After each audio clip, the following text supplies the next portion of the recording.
Paul, I got Hello, something everybody. in the This way is here. Paul. What? I have something on the screen that this meeting That's is fine. Hello, everybody. This is Paul Neeson with Torah Life Ministries and the Raw Life Health Show. Thank you for joining us tonight. We have a special guest on tonight, and we're going to be talking about a special product here tonight. And we're joined here by Dr. Fred Bisci and Sam Shepard. And thank you all for being here. So tonight we're going to be talking about astaxanthin. And astaxanthin is a product I've been promoting that people have a lot of questions about this. I posted some videos about people that have been healed by several different illnesses by taking this product, and it's done wonders. And so we're going to take your questions tonight because many of you know about this product, and you can invite anyone you want to this YouTube stream if you want them to join us. And please write down your questions and think of your questions. And I first want to tell everybody how I found out about this. And years ago, I've been in the raw food health movement for a long time. I suffered from ulcerative colitis and Crohn's disease when I was 19 years old for several years.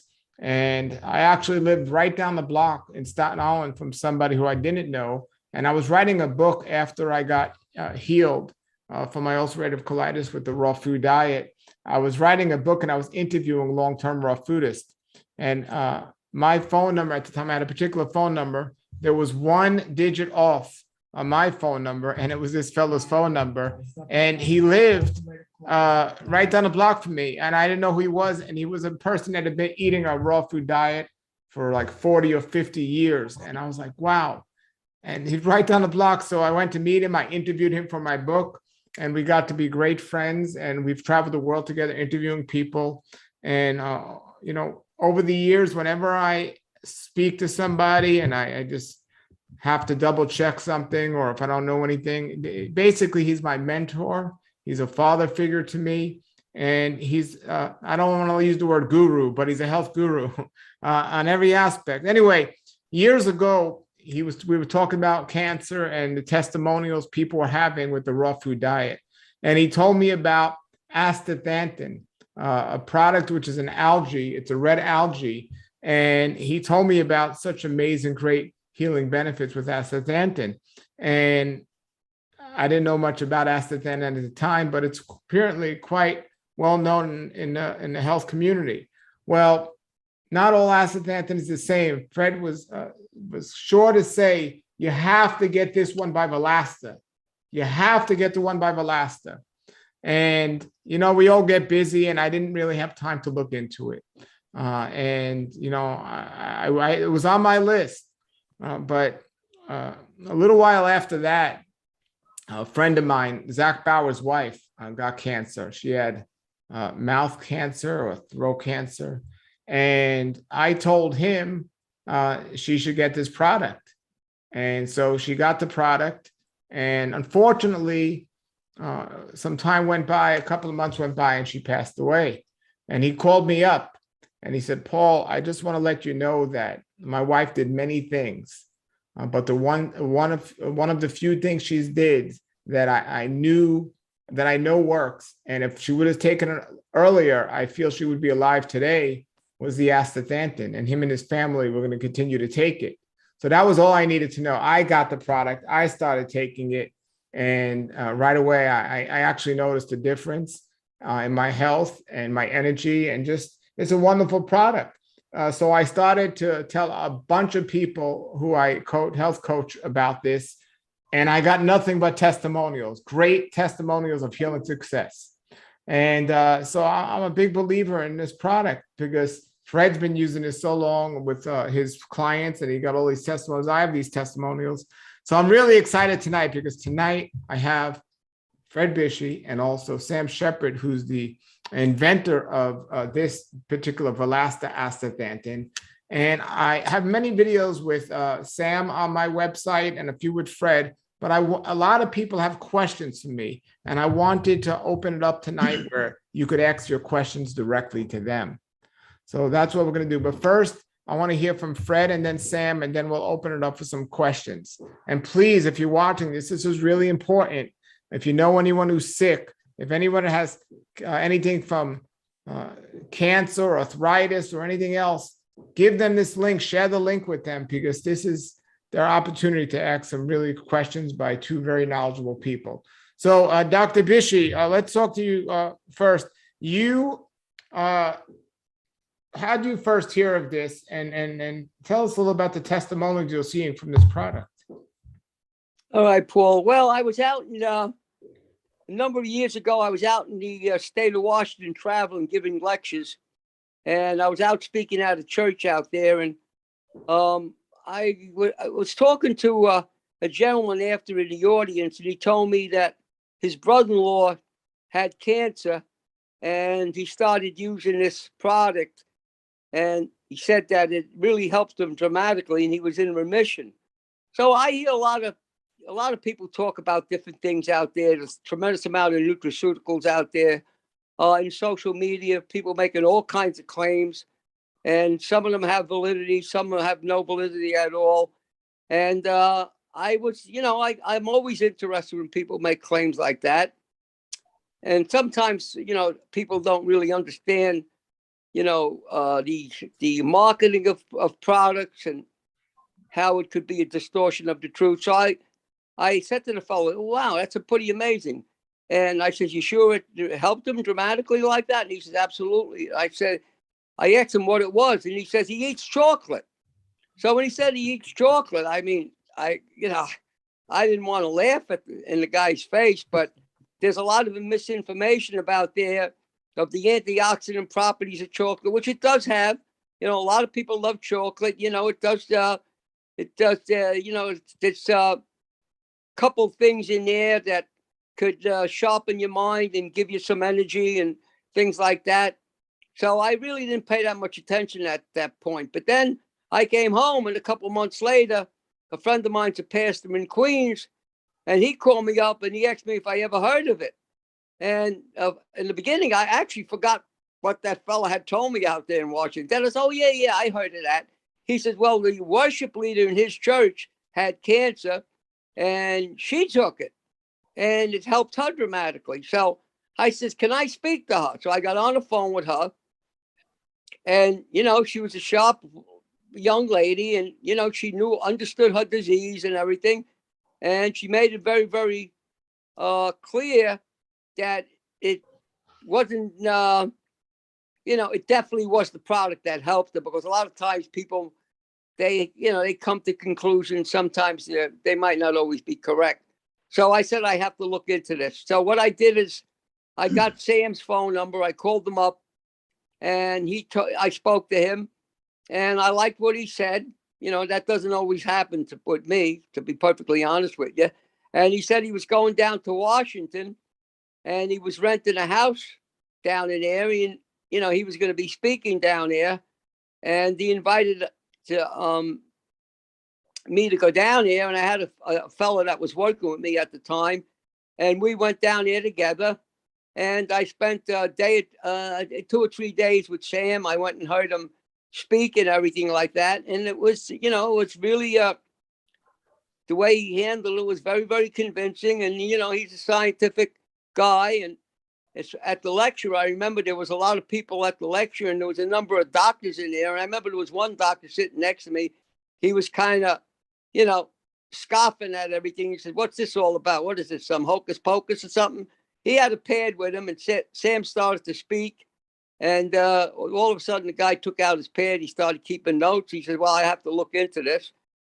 So then after that, if I remember correctly, Sam sent me some, and I tried it. And at that point, I've always been an endurance athlete, did a lot of ultra endurance work besides marathons and everything. And I noticed the difference. And so what happened, I started to tell everybody about it, and everybody that comes to me, and I don't do this with a lot of products, you know what I mean? It takes a lot for me to really put add a product into my protocol, because I know what my protocol can do. I know a lot of things are controversial, and I know we've been indoctrinated into an abstract science about health. it's more about the study of disease than it is the study about health. And I spent 60 years of my life coming outside the box and studying health. And, I probably seen 30,000 people. And it's kind of like a double-blind study that I actually witnessed on my own, where I see people that not everybody follows the same diet, and very few people are going to follow a raw food diet for a lifestyle. But I have an intermediate level diet that works very well, most people could do. And I saw by incorporating this into whoever came to see me, I give them the option to take it. I don't sell it. I tell them to call up Sam, and his the people that work for him. You handle that very, very well. And over a period of years, I don't know how many years it's been, but I watched closely, and I know beyond the shadow of a doubt that this is a very, very I'll call it an exceptional product, to put it that way. And I've seen it help people with different conditions. And we have to remember that I would say 85% of our the health problems we have are caused by inflammation. And I know it's a very extremely powerful anti-inflammatory that works very, very well. So I encourage everybody to use it. And I sometimes, if I have doubt, but I try to be, exceptionally honest about everything I do. And if I have any doubt, I either call up Sam, or I call up the people that work, Michelle, a woman that works in this office, or Tommy. I used to call Tommy. And I always, even though I believe it's going to work with the conditions I'm calling about, I try to be very professional about it. And I call up and get their expert opinion that it's going to help in the condition I'm talking about. And I've seen it, work with. I've seen it work very, very well. I'm not the type of person that exaggerates anything, but a lot of people just don't. They don't realize, how good a product is. And there's all kinds of astaxanthin out there on the market. I'm glad that you separated Sam's product from the other astaxanthin out there. I usually call it the Valasta, and then I tell them what it is, because you can buy astaxanthin in the health food store. For that, it's not an expensive product. In fact, there's a guy that works in a local health food store. He tells people, "Oh, no, we have astaxanthin here." But I've been aware of astaxanthin for many years. I had a friend of mine that was an herbalist out in Nevada. He used to send it to me, and I took it. He used to send it to me as a gift in a powder form. I used to take it, but now in those days I was training very hard, running 60, 70 miles a week and running marathons and a few ultra 50-mile races. I never really, I could feel it, but I never seen anything do like what this product does. And right now I'm dealing with a pretty severe injury. I think it's from overtraining, and it's I take it in the morning, I take it in the afternoon, I take a little bit in the evening. But as soon as I take it, I feel a lot of relief. You know what I mean? So, I really like the product, and I would encourage anybody to give it a chance and give it a chance to work. And of course, I always encourage people to, try to take a look at their lifestyle. Lifestyle changes are dramatic, far more so than many, many people realize. They don't understand the concept of what you leave out. When you leave out the processed food, which is a modern day curse, you're freeing the body's God-given remedial capabilities to actually do some of the things that scientists are not able to do yet, because they're not telling people that the body's a sophisticated biological organism, and it has this miraculous ability to heal. But not only do you have to, nourish yourself, but you have to leave out all these foods that are putting a burden on our internal organs and creating all this inflammation.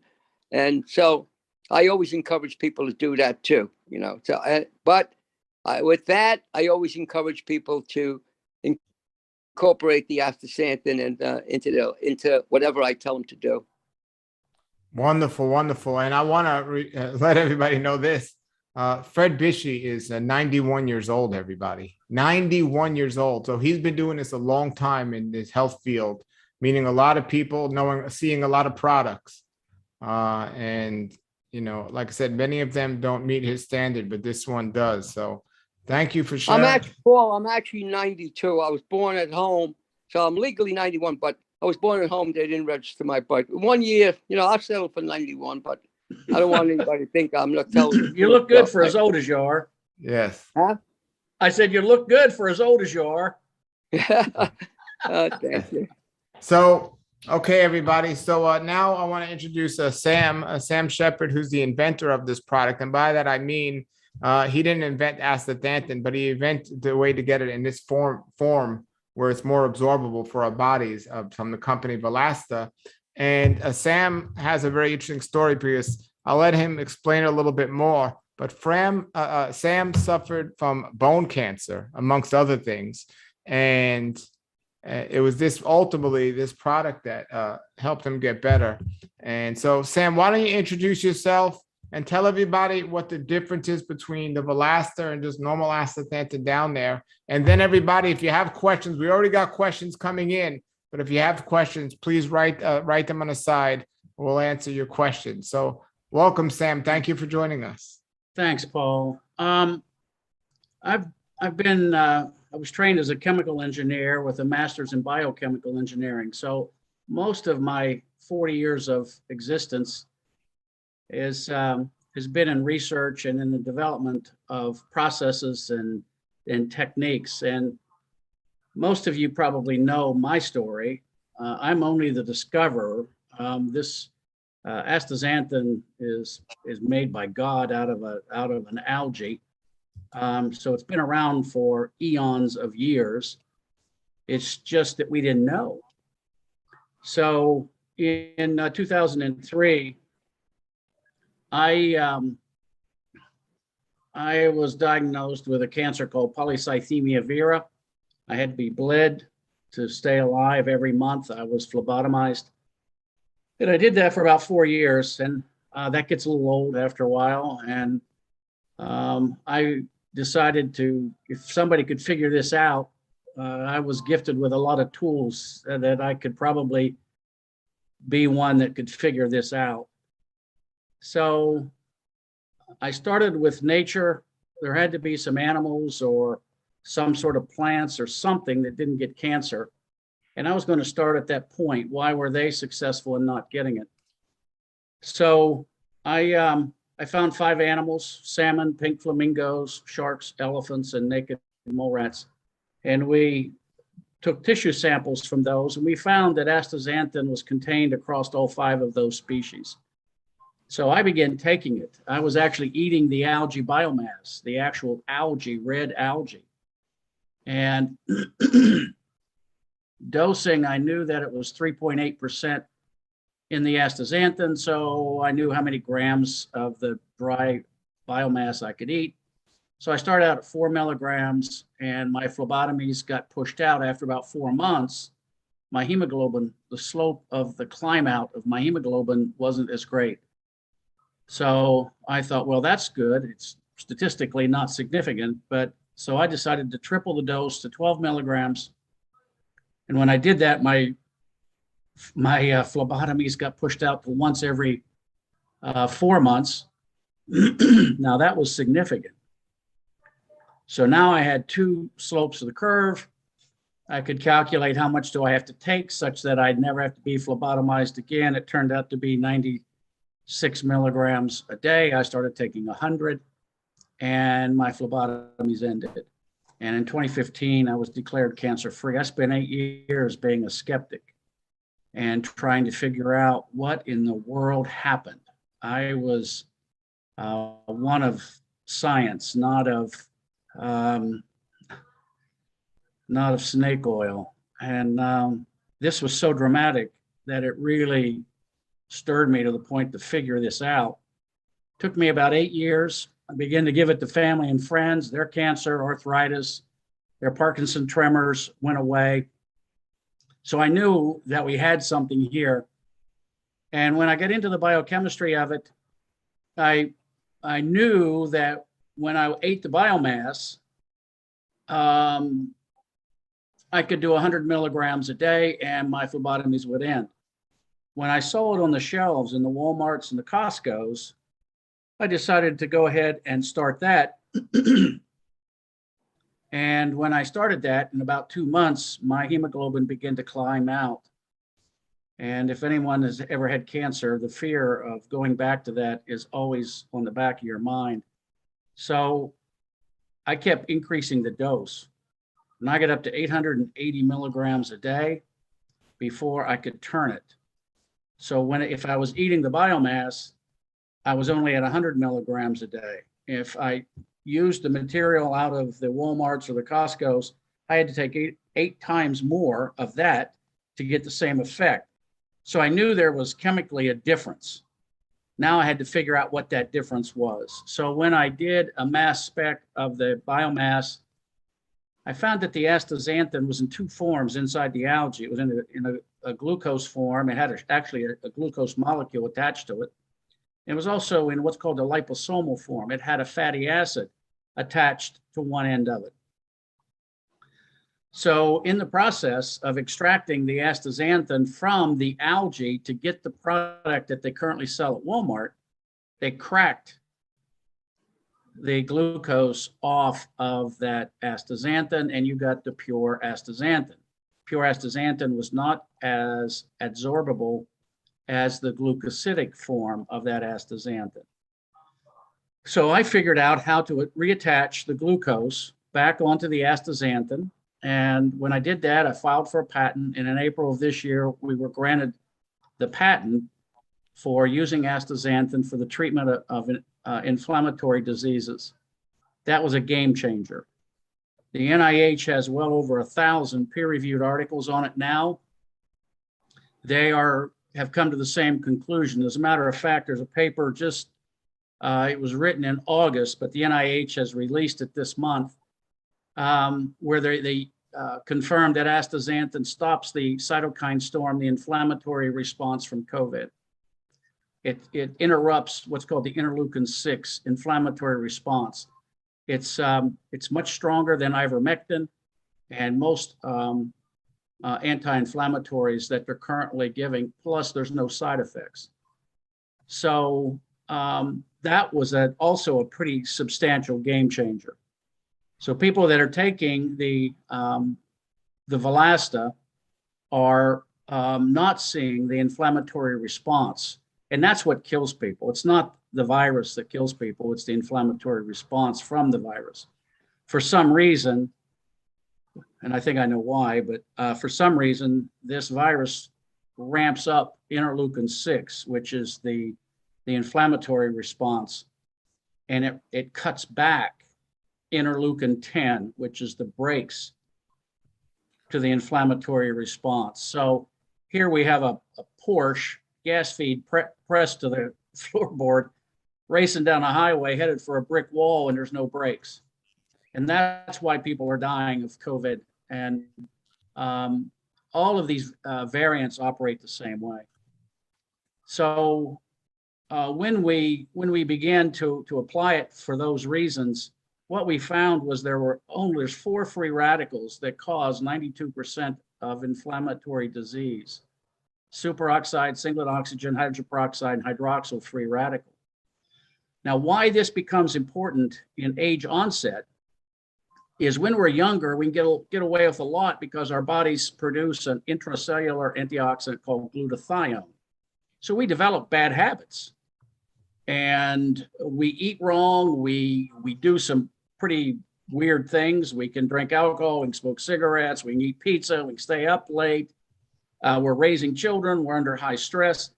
But up until age 42 for women on average and 50 in men, we have a large glutathione production that offsets those oxidative species that cause disease. The problem is once we get a little older, the glutathione production practically goes to zero. Our habits never change. So then we get these age onset diseases. Valasta is 22 times from an ORAC score perspective, 22 times more powerful in fighting free radicals than glutathione. Wow. Wow. All right. Well, thank you for that introduction, Sam, and about the product. And like I said, folks, it's amazing. And from testimonials to the science behind it to everything, it's just there's no reason why anyone should be taking this. And it's not only for people that have a disease. It's great for prevention as well. And you know, haven't been diagnosed with the disease, but I take it for prevention, and many people I know do. But if you have a disease, this is one of the top things I'd recommend. So I want to open it up to some questions now that you've met us all. And you could also see more interviews with Dr. Bisci and also Sam on my YouTube page, and my website, and this YouTube page, and subscribe for even more of that. Now, before we do the questions, if anyone wants to get the Astaxanthin Valasta, the link is below the video. The link is below the video where to get this. It comes with the Valasta, and it comes with the capsules.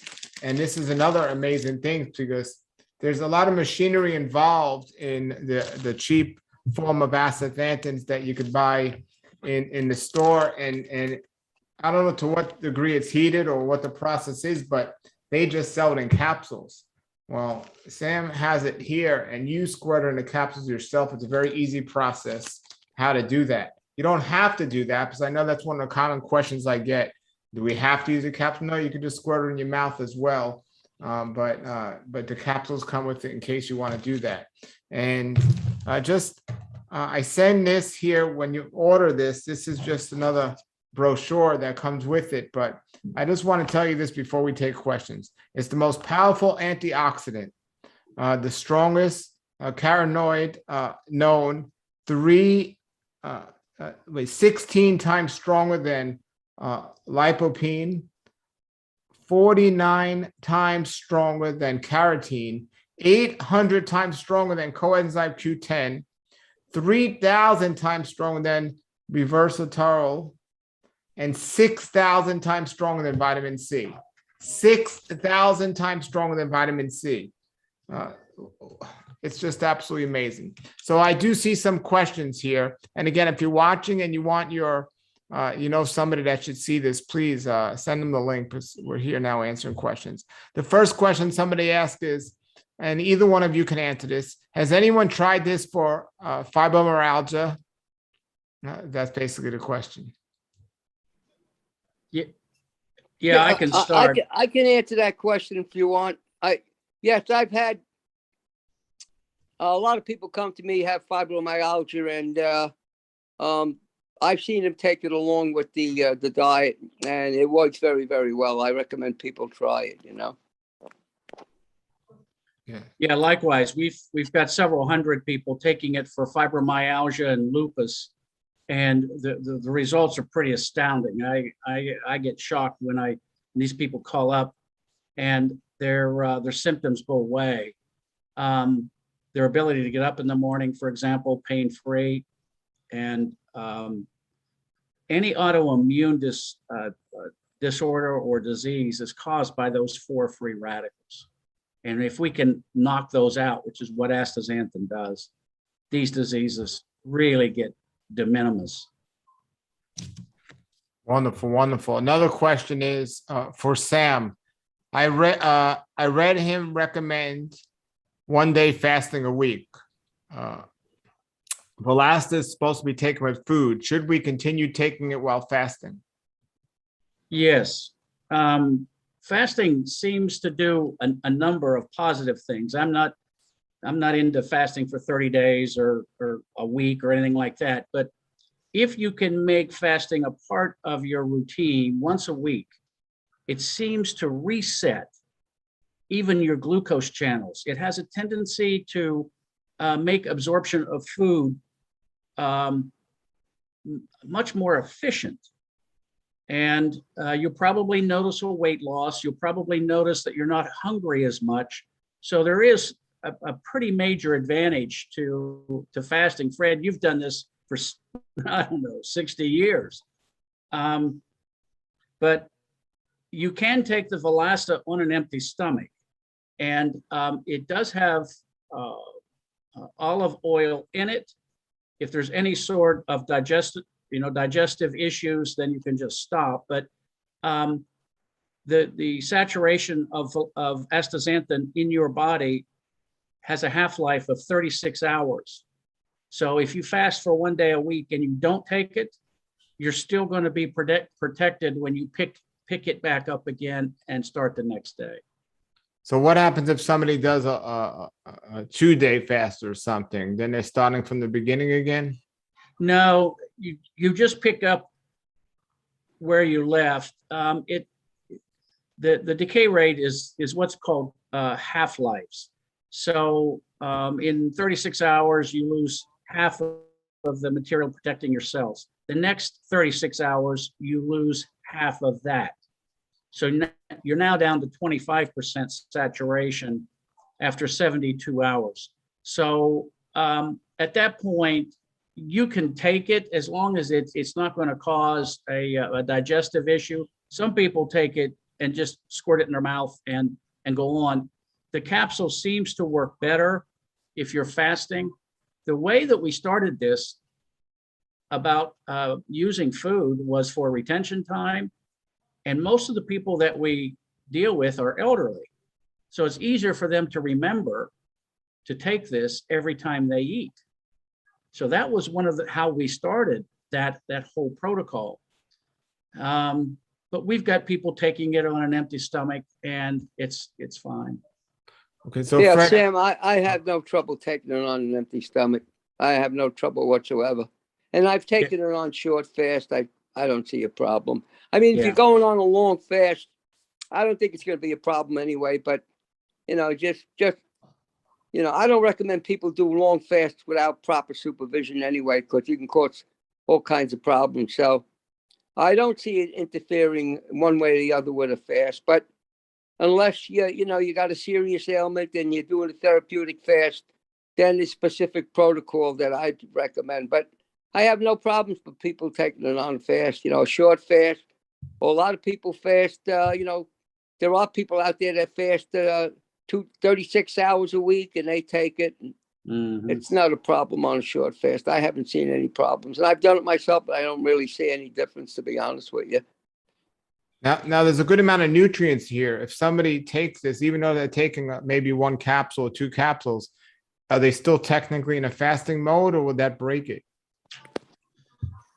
No, they're not in listen, everything is about all what you leave out. But the difference is, if somebody's on a water fast and they're taking this, the amount of nutrients in there is not going to make a difference for them being on a fast.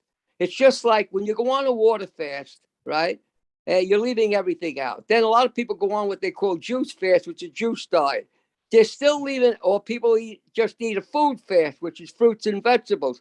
They're still leaving out cake, candy, soda, ice cream, cigars, excessive amounts of animal protein. So they're getting dramatic results. It's, when you leave out the processed food, the body has this ability it reacts to what you're leaving out. And there's the amount of what you leave out, the food that's the processed food, the chemicals, and excessive eating. A lot of people getting sick over the holidays now with the virus because from Thanksgiving to January, they're overeating. They're overwhelming their bodies with food. And the virus, that creates a biological terrain where they're more vulnerable to the virus. By the way, I'd like to bring up that when last October, we had those 2 big snowstorms, and my wife broke her wrist. She had a severe fracture to her wrist, and she was a right hand. And, I had a lot of people coming to me. They would call me up the next day and tell me they had the virus. So my daughter got kind of nervous because I was helping babysit, and I was taking care of my wife. And I went and got tested, and the doctor said I was positive. I shoveled snow 4 hours, 2 days in a row. Never had a symptom. Didn't have one symptom. I was completely symptom free, and I thought it was a mistake because I know how they will measure the virus at 40 cycles. I thought the cycles were too high, and they could have been picking up something else. So what happens? A month later, I went and got checked for the antibodies, and my antibodies were through the roof. So obviously, I had the virus. You had it. Yeah. I never had a symptom. Actually, I think I told you about that, Sam. Well, I told You Tommy. did. Yeah. And you I was did. taking care of my wife too. I had to go and I had to go out to the store. I had to shovel the snow. I had nobody help me. We had a lot of snow. I didn't lose an ounce of strength. I didn't feel anything. So now this is lifestyle and incorporating the Valasta. I like to use the term Valasta so you don't confuse people because I know a couple people that got confused and they said, "Oh, I tried that, it didn't work." But what they did, they went out to the health food store, spent $20 on some an astaxanthin, and of course, it didn't do anything really to speak of. So I make sure I clarify that this is something different, and the effects are much more profound. The glucosidic astaxanthin is very similar chemistry as to what the pharmaceutical companies use when they do antibiotics. They'll make the antibiotic glucosidic because it's so receptive to the cell when it sees that sugar, and it pulls it into the cell. It's called a Trojan horse. And I was very familiar with that chemistry. We could make things enter the cell that wouldn't normally enter the cell simply by attaching a glucose onto it. Okay. We have another question. Before we move on to the other question, I just want to be clear. So if somebody's fasting and they're taking this, some people might say it's too technical. Are they still considered fasting? Like if you're doing a water fast and you're taking this, is it now not a water? Did you break your fast by taking this? No, not really. Okay. I got a lot of experience fasting. I just fasted a guy about a couple of months ago. Fasted a guy out in more than a couple of months ago. He did a 38-day water. I have a lot of experience personally fasting. Listen, it's not. Remember what you're leaving out, all that other stuff, all these other foods. So I don't think there's enough calories in there. Maybe Sam could address that. But there isn't. It's you're producing more sugar in your liver during your fast. Yeah, I don't see anything. Than what's coming in with that product. Yeah, Okay. I don't see anything. Would it be helpful to somebody who's fasting because it's giving them some nutrients? Would it help them on a fast? I wouldn't, Paul. I wouldn't look at it that way. Fasting is an amazingly benefit. When you're doing a water fast, it should always be done under medical supervision unless you got somebody that's got a lot of experience. When you're doing a water fast, you're on God's operating table. Now, they're out at True North, they're fasting people with cancer, getting good results in some types of cancer. I fasted people with different. I don't do it anymore because people don't follow direction. As you realize, you found out yourself, Paul, to a degree. You have to know what you do when you go on a water fast. Drinking juices, you're still leaving out cake, candy, soda, ice cream, all the junk food, and you're still getting dramatic results. When I studied with the Europeans years ago, Sergei Falaninov, who was taught me how to fast people that were schizophrenic and get results, and I've done that. And Otto Buchinger, Ragnarsberg, the Stockholm Fast March, where they fasted, Dr. Carl Otto fasted 10 people that were experienced fasters. They were able to walk 330 miles. I had a show, Eat Your Way to Health, with Dr. Fred Bisci. I had mentioned that show. The guy said, that's ridiculous. It's, physically impossible. And they said, could you do something like that? And I had just done, in fact, when I met you, I was on a 38-day water fast. I don't know if you remember that, Paul. I do. Okay, so and then a guy challenged me to do that, and I'm an experienced faster. What that means is that your body will go on, within a matter of minutes, will switch from glucose to producing ketones and burning body fat. So I went to this young fella he was a good guy. He said, I'd like to see you try something like that. And I says, okay. So we went to Clove Lake. I expected a few people. There was over 50 people there. It was videotaped. I was on a 10-day water fast. I don't recommend people try this. They could really get hurt. But I ran 10 miles and that was all documented and everything. But don't forget, I've been into, personal experimentation now for 60 years. And I don't recommend people try any of this stuff because it's potentially dangerous for somebody that's eating a state of America diet and going on a fast and try to run. It's not going to happen. They're going to fall on their face. So it's totally different. It's a totally different chemistry. The body's always changing, and a lot of aging is it's not always chronological. We don't age the same way. There are some people that are 50 years old and they might have the biology of a person 40, and there are some people 40 because of their lifestyle, whatever they've done, might have the biology of a person 60 or 70. So we don't know. Yeah. So the next question is, how does this help with osteoarthritis and wound healing for diabetics? There's I don't want to get real technical here, but on the arthritis, what causes arthritis is typically the hydroxyl free radical, causes joint inflammation, localized inflammation. So the Valasta will neutralize that hydroxyl free radical, and in about 3 to 7 days, if it's inflammatory, you'll notice a pretty dramatic change. If it's bone on bone, this product isn't going to solve that problem because that's mechanical or kinetic. But to stop the inflammatory response and the accumulation of tissue, swollen tissue, and this will stop it.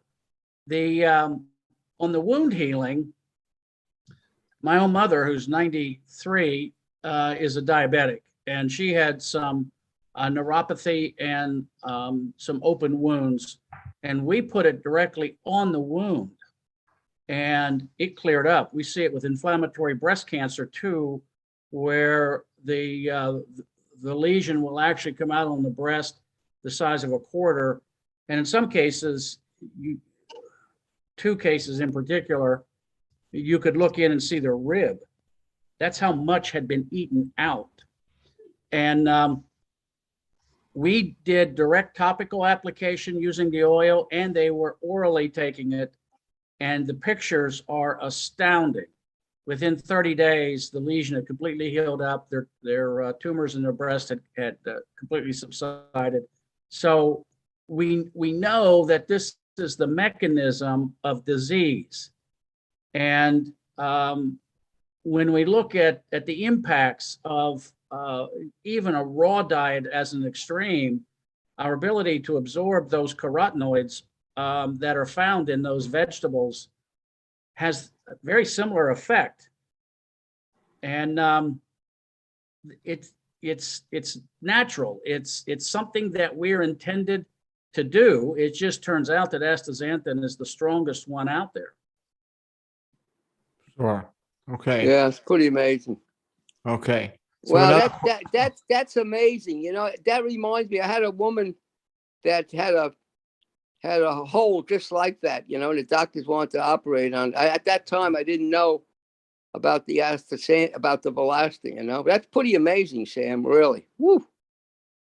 That's impressive, I've never used it topically on anybody, So I'm going to have to remember that, Yeah.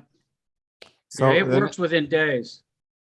Now, if you want to get into how it works, whenever there's wound healing, it generates inflammation, generates from necrotic tissue dying more of those free radicals. The reason that it works is the astaxanthin, it's in minus out equals accumulation. So you're generating free radicals as fast as your body's trying to get rid of them. If all of a sudden the astaxanthin helps with getting rid of those free radicals, the healing process and the cell proliferation happens so much quicker because you're not destroying cells as they're being produced.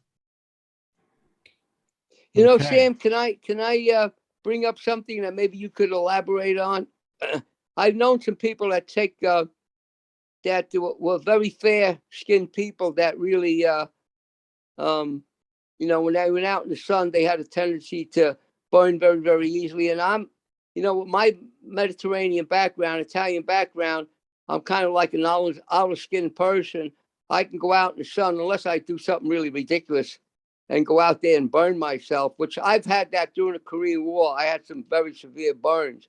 But I noticed the astaxanthin, people that take that, and I'm not saying you should do this, but they with the Valasta, they can go out in the sun and they don't burn and they stay out there and they always look like they have a suntan. Is that? That's the way that astaxanthin was first developed for the algae, to protect it against UV radiation. It's very effective of that. And the Valasta that we take goes to the dermis, the epidermis layers where the UV attack usually is occurring, and it interrupts. The way we get burned in sunburns is the UV hits the water molecule and cracks it into peroxyl or hydroxyl free radicals. That's what causes the burn. And what your body does then when it sees that inflammation, the solution to pollution is dilution. So your body immediately pumps fluid in, and that's what forms the blister. And it's trying to dilute that concentration of free radicals and stop the inflammation that's there. In this case here, when the free radical forms, if you've got astaxanthin present around each cell, and you can have as many as 500,000 molecules around each cell when you're in a saturated state. So it's free to donate a bunch of electrons to those free radicals and neutralize them and convert them back into water. So I don't get sunburned anymore. And I know people who have been to the beach and that's their first comment to me was, I spent all week on the beach and I never got sunburned. That was the whole natural process as to why the algae produces the astaxanthin, by the way. And just so anyone missed that, we're not talking about using it topically as a suntan, because a suntan lotion, you'll come on the beach looking like a red person. But we're talking about when you're taking it internally, it just naturally protects you from UV rays. Yep. So very good, very good. So now another person says, I have been dealing with SL joint pain along with leg pain and numbness for about 7 months without any relief. I saw a doctor who gave me gout meds, which helped a little, but I'm still in pain. I have never had any sickness or anything for 64 years. I am not dealing with all this pain and not being able to get my daily chores done. Has this product been used on people with the issues I have? Yes, it has. One of the things I would suggest that your doctor run is run a high sensitivity C-reactive protein. If that number is greater than 3, then you're in an inflammatory disease state. This product we want to knock that number down under 3. As soon as we knock it under 3, your pain will go away in 3 to 7 days. Okay, great. The next question here is, have you experienced anyone trying to stop you from bringing this product to the market? Not legally. I've been, there's enough science now, and I practice law, and so I'm very familiar with law. I actually look forward to someone to try, but I've had 2 complaints lodged against me. I've won both. One was in Oregon, one was in Texas, and this is a freedom of information issue.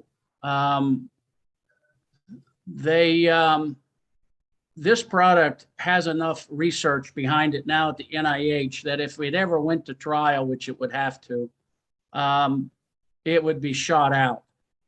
But when you look at it as a freedom of information, we're providing information. It just so happens we have a product that does that. But we provide, our whole company is for example, only about 16% of our visits to the website actually result in product sales. 84% is information.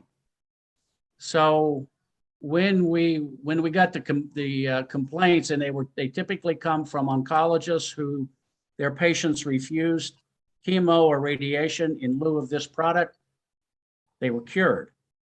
They no longer had cancer. Now, the oncologist cannot admit that this product actually cured anybody. They call it natural remission. And Fred, you've been through the same thing when all of a sudden people with cancer are all of a sudden no longer having cancer and the doctors cannot accept it.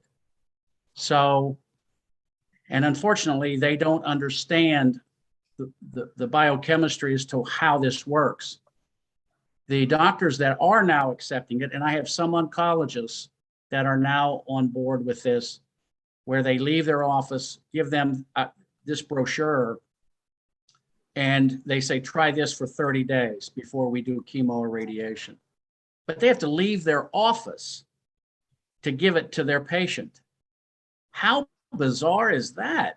But that's just the way it is. I've got an oncologist whose husband had prostate cancer, and I asked her if she was going to do chemo, radiation, seeds, whatever the standard protocols were.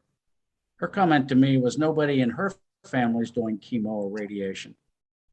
That was shocking admission to me, but she put her husband on her, his PSA came down, and he had no other treatment.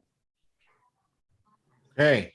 Another question, next question is for me, actually. It says, Paul, I know you eat clean, but someone was asking me if algae is biblically clean food. How would you answer that question? Well, I don't see anything in the scriptures. When it comes to kosher standards, there's rabbinically kosher and there's biblically kosher. Rabbinically kosher, I believe algae is okay. I'm not 100% sure of what the rabbis say, but from a biblical standpoint, I don't see anything in the Bible that says this wouldn't be considered a clean food. It doesn't address algae at all, but there's no standards there that I see that it wouldn't be. But even within many of the arguments between rabbis, there are some things that are ultimately deemed kosher. For example, mushrooms. Some people say, well, mushrooms come from a spore, not a seed, so maybe they're not kosher biblically. I don't think we need to take it that far. I mean, I wouldn't eat this if it was made to my attention that it was biblically unclean.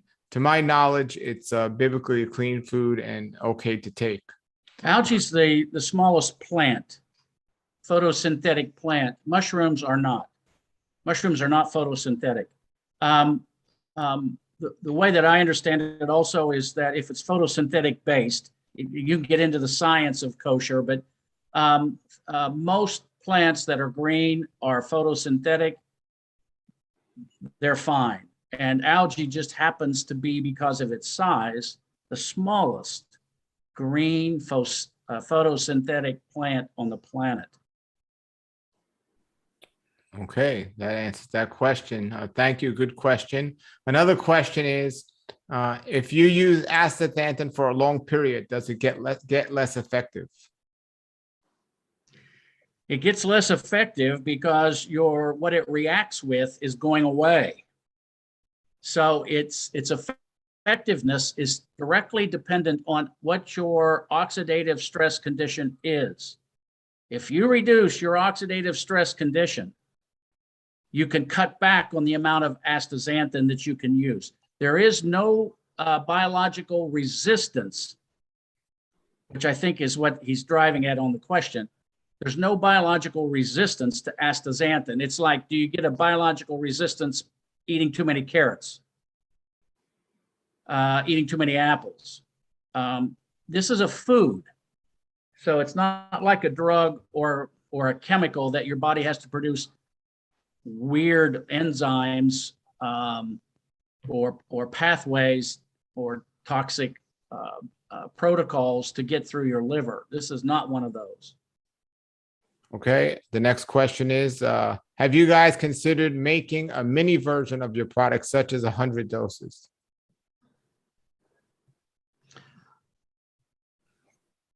I'm not sure how to answer that. We provide it in 50 mil and 100 mil oils.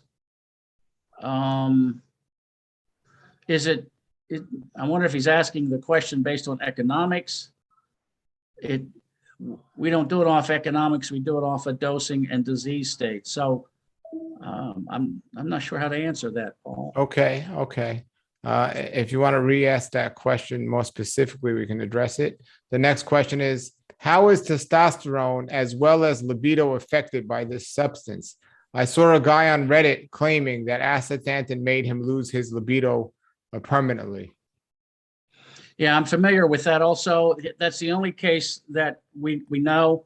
It's hard to sort out when when the male gets over 60 years old as to what's causing his sex drive to drop off. But I'm not aware in any cases. There was a research paper that said that it may have an effect on it. One thing that we do know is that testosterone is highly reactive to the hydroxyl free radical, and it forms a chemical compound called hydroxytestosterone. And hydroxytestosterone is what causes this male pattern baldness. And if that testosterone reacts with that hydroxyl free radical, it's no longer effective as a testosterone hormone. So it could be his oxidative stress condition, the age onset practice of having too much reactive oxygen species in his body. One of the things that we found, women are very susceptible to this in high stress conditions where their hair will fall out. They'll have patches that'll actually come out, and that's caused from hydroxytestosterone. They have very little of it, but it is very dramatic in women. This stops it. So we can stop baldness in women. I just wish we could do it in men. As you look at that forehead, I'm losing mine. And Paul, yours is receding too, I've noticed. Actually, mine's growing back. It's amazing on the is it? diet. Yeah. Yeah. And that's what it is if you can stop that reaction, and some of it's genetic and it just works out that way. But good question.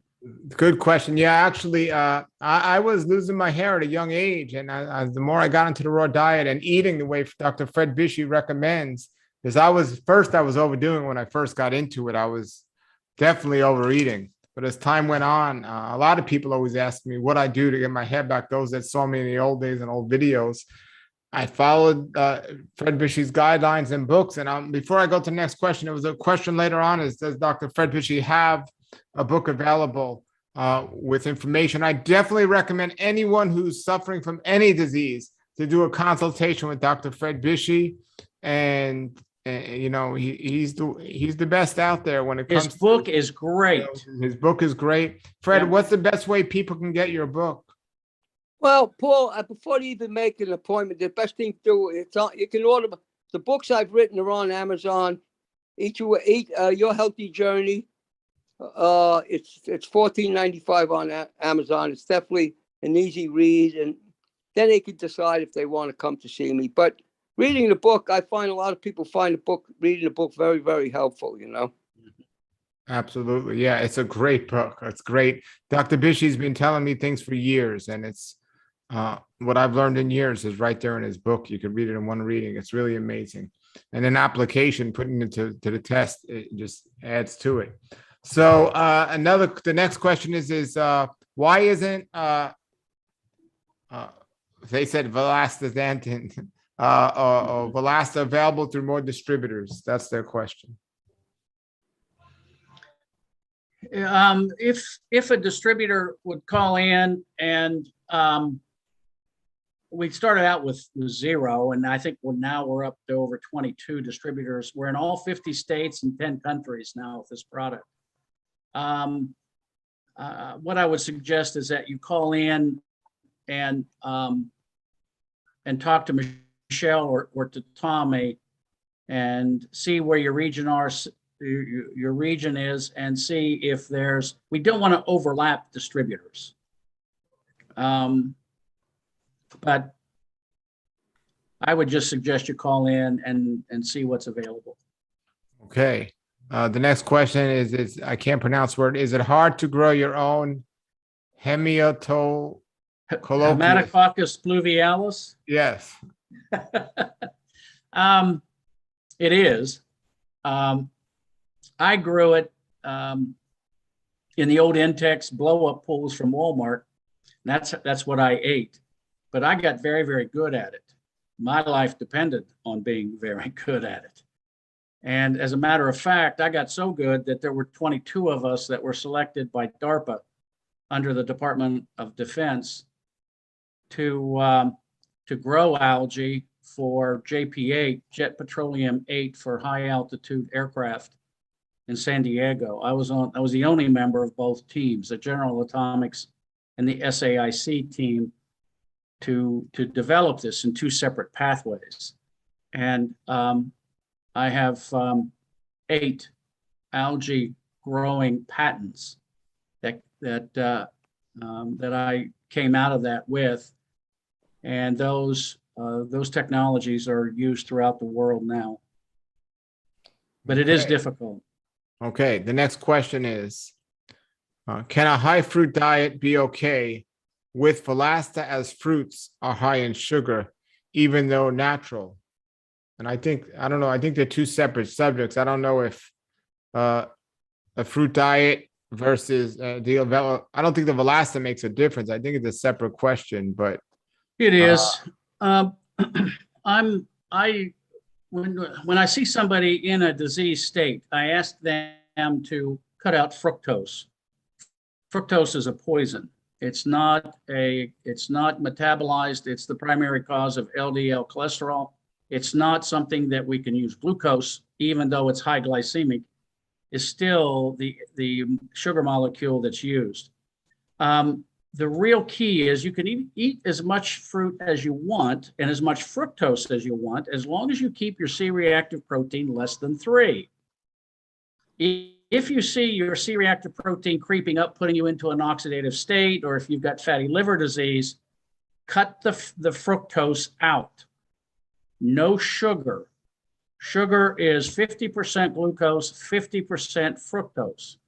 I even tell people to cut the fruit out. Orange juice is notorious until you get this under control. Everything has to be in balance. And we desire fruit because of the sweetness.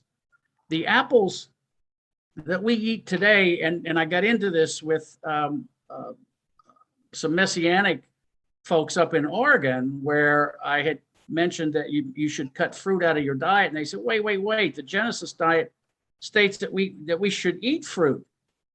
And my point was, do you think that the apple you're eating today is the same apple that Adam and Eve ate back then? It's not. They've been hybridized to increase the fructose content so that you eat more of their apples. It's economics. What desire do we have? We have a desire for sweetness. All sweetness comes from fructose. Glucose is only 70% as sweet as fructose. So we put high fructose corn syrup in our diet since 1966. Up until 1966, our cancer rate was 1 death in 50. After 1966, it's now 1 in 3. So what happened in 1966? Lyndon Johnson approved high fructose corn syrup to be added into our food supply because he was cutting off the corn subsidy to fight the Vietnam War. They poisoned our food system. And as a result, apple growers, strawberry growers, orange growers, their primary objective is to pick those fruits that generate the highest level of fructose to meet the human desire for sweetness. Because if it's sweet, you'll eat a lot more of their product. Fred, do you have a comment on that, Fred? Yeah, my take on that is a little bit different, to be honest with you, Sam. I found that when I went on a raw diet, I was trying to, run competitively in marathons, and I found the only way on the vegan diet, the only way you can get enough calories is by eating fruit or complex sugars that are in starches. I think when the high fructose corn syrup that's used in studies, of course, that's a rank poison. But when you're eating a piece of fruit today, and there's different types of fruits that are organically grown, the sugars there, the amount of sugar that's in a piece of fruit that has all the vitamins and some minerals and the digestible cellulose, you actually need it. I eat fruit. If I didn't eat enough fruit, I would not be energetic. And my my CRP is always, it's very, very, very low. So That works and for your you. brain can only Yeah. burn glucose, primarily utilize glucose as fuel. That's one of the problems of now they're having with the ketogenic diet. People can't last, ketones are actually a backup system. It's not, people don't last on a ketogenic diet. I've had numerous people call me that are having problems. I agree with you about the high fructose corn syrup. That's a rank poison. But if a physically active person it's eating a vegan diet, or especially eating a raw diet where you can't eat cooked starches, you got to eat some fruit. I'm not saying you should binge on fruit. Whatever you need, whatever being, it's like putting gas in your car. Otherwise, you're going to get very, very thin. You'll be emaciated. You just won't look good. But that's one of the keys. That's The good thing about a raw diet, because if it's a calorie restricted way of eating, your arteries empty out. It really, and I've had plenty of people that actually had cancer eat a moderate amount of fruit, and they did very, very well. So I understand what you're saying, but we have to separate the difference between high fructose corn syrup and the fructose that's found in fruit. So it's a little bit different, you know what I mean? And a lot of the research was done with high fructose corn syrup, which I'm totally against. I'm against people doing that. I understand what you're saying, but I think when you eat, it's perfectly safe to leave out the fruit and eat vegetables. And if you're eating cooked food, you can eat starches, which are complex sugars. But no matter if you're eating animal protein, you're eating fat, and you're not eating a high protein diet without on a carbohydrate restricted diet, I mean, your body is actually converting everything else into glucose, so your brain can utilize the glucose, unless you're on a ketogenic diet. A lot of people on a ketogenic diet, they're not making it a fat-based diet. They're making it like the Atkins diet, which is a high-protein diet. And in the long run, that failed. I mean, it failed with Atkins. He was 50 pounds overweight, and he was a cardiologist. He died in the hospital with coronary artery disease. And a friend of mine was a doctor that was one of them, was taking care of him. So a lot of the information out there is kind of misleading, Okay. As to the Genesis question about the apple, I'm glad it's not the same apple, because that apple got Adam in even big trouble. yeah, that's right. but all throughout the scriptures, it's everything during the scriptural time, we're talking about thousands of years ago, was in a much more pure state than it is today. From the time man left the garden, everything changed and has continued to be on a downward spiral from there. And an apple's much sweeter today than it was back then. Mm-hmm. I'm not a man of temperance. I don't believe or moderation. I don't believe something bad in moderation is good, but we can't overdo anything. We shouldn't overdo anything. And I think, from my experience, my CRP is low, and I eat a diet with a good amount of fruit. I have a fruit farm here, but I eat a lot of greens that I feel balances it out. I eat a lot of greens. If I was eating a lot of bread and starches along with the fruit, I think that would cause things to not be good. But I don't eat a lot of starches. I just Shout eat. out the McDonald's hamburgers. Yeah, You know, yeah, that's the processed foods. Paul, if I could interrupt you, you sure. got a valid point there. I've seen people that were diabetics and were eating, a lot of food and eating processed food and eating a lot of processed sugars in there.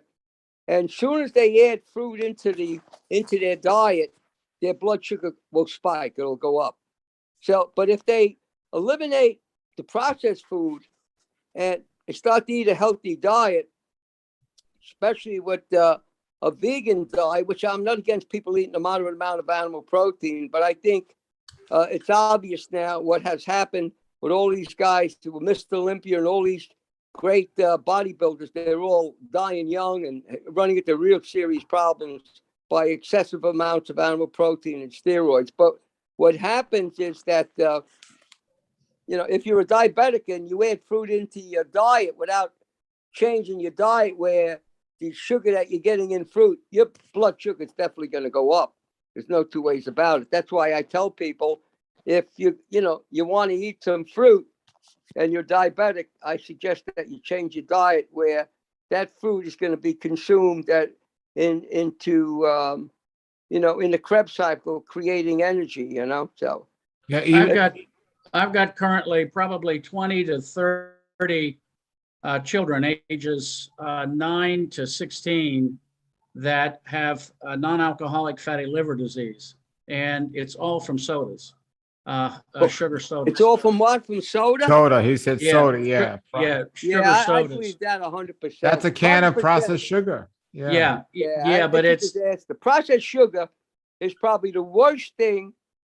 Probably the worst thing out there, and It is. especially for anybody that's battling cancer. See, that's where a lot of confusion is. Anybody is battling cancer, if they want to help themselves dietarily, they got to give up the processed food and the processed sugar. Now, I have seen people that didn't change their diet, and in some rare cases, the medical heroics has put them in remission. And then I did see, with Sam, that time I went on that radio show with you, I don't want to mention the gentleman's name, but the last time I heard about him, he had 7 tumors and 6 of them were gone. He didn't change his diet at all. No, he didn't. He still has it. He's still alive. Smoke in his face.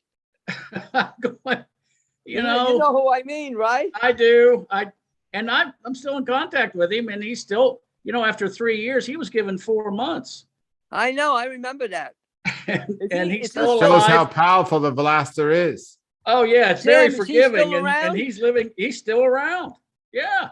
Yeah, that guy, Paul, I like to be flat out honest, that guy was not eating, he was eating about as bad a diet as you could eat. You know what I mean? He seemed like a real nice gentleman. In fact, I had told him, I said, maybe you want to think about changing your diet. So he gave me a kind of a bizarre look. I think he was a truck driver from Ohio or something. But, these things can get complicated. And we got to be very, very careful that we don't get caught up in this controversy, all these controversies out there. Because if this happens, the other day when I was on that podcast with a gentleman that's very knowledgeable out there, and people will call me up and trying to get me to say things that were contradictory to him. It's not going to happen, because I know the man is helping people. Although his concept is different than mine, I have no reason to do that. And we have to join forces and put our egos aside and try to remember that we're God-fearing people. Our purpose is to help people and make people aware as much as we possibly can how they can how they can help themselves, and realize that the miraculous biological organism that the human body is. And what happens is nobody cures anything. Doctors don't cure people. Nutritionists don't cure anybody. They only assist the body to heal itself. That's That's exactly why right. We leave out the things that are detrimental to the biological function of the human body. So I always, bring that to people's attention. Of course, there are some treatments that are more destructive than they are healing. I mean, I always try to, make people aware of that to so they don't, they don't participate in some of these things, Yeah, I do want to say what Sam said about the orange juice. Now, this is a little bit different than fruit. I never recommend anyone drink straight up fruit juice. If you're having a green vegetable juice and you put an apple in there, that's one thing. But the sugars are so concentrated when you put it in juice form. So, like, for example, if anyone's going to drink orange juice, they should dilute it, half water, half orange juice. That'll slow it down, because the way it was designed in nature was the fiber and everything in the food is what would naturally do that. But when you put it in juice form, it's a little bit, so be careful with that, everybody. Eat fruits that are 5 grams of fructose or less per 100. Per 100 grams of fruit. The rest is all healthy stuff. Well, if you're drinking, I mean, there are people who sit down. I remember when I was running, marathons and ultramarathons, there was people who would sit down. I seen one guy to start a New York marathon. I'll never forget this. I've seen plenty of people drink orange juice along the way, But they're exercising. What? Yeah, in the middle of a marathon, in the middle of a marathon, it's different than you need the sugar lift. Yeah. Well, your body, when you're exercising, your body when you exercise real hard, your body don't secrete insulin for about a half hour. But I seen the kid at the start of New York City Marathon. He was there with a girl, and I said, this kid's going to fall over and drop dead in this race. He didn't look like he had done anyway. He didn't look fit at all. So she whipped out a 5-pound bag of sugar, and she took a huge glass of water, and she put half that glass of water with Domino sugar. That kid drank that, and then he took off on the run. So I never forget that the finish line, I hung around at the finish line, and I'll be darned if that kid didn't cross the finish line. Now, I don't know how good that, obviously, I don't recommend people do like that things like that, because I think he's going to drop dead, because he wasn't a fit guy, So my son runs ultra marathons. These are nonstop 100-mile races, and he had a difficult time. But the Valasta, we put him on Valasta, and it stops the lactic acid buildup in the muscle tissue, and he was able to finish it. He ran for 23 hours nonstop. Now the special ops are looking at it so that if there's a down pilot, for example, they can run 100 miles nonstop, and it's very difficult to find a pilot who can run 100 miles. They can't even get organized to put up a search for him. So they're aware of the benefits of these antioxidants and the impact they have on performance. It's pretty dramatic. Absolutely. Oh yeah, I even at this age, I've seen I've run ultra marathons. I've done 50-mile races. I never did longer than 50 miles. But no, I've seen myself till I had this injury here that I have. I was going to participate. I don't know if you remember. I was going to do that ultra endurance event out. Sure. Yeah, it was like 30 days. I had to cover 2,000 miles. That's how I injured myself. So I'm on the process of getting that better. But I think my days at this point in my life, I think those days are over for me. I have no, I still want to be able to train a little bit for the fun of it, but I don't want to take a chance on injuring myself anymore. But I'm really surprised that somebody in the horse racing industry hasn't looked at this, because this is a natural substance. It's not regulated by the horse industry, and yet it would stop lactic acid buildup. And in horse racing, a half a second is a big deal. And we see it with dog racers, greyhounds and stuff. They're now giving it to them, and as a performance enhancement.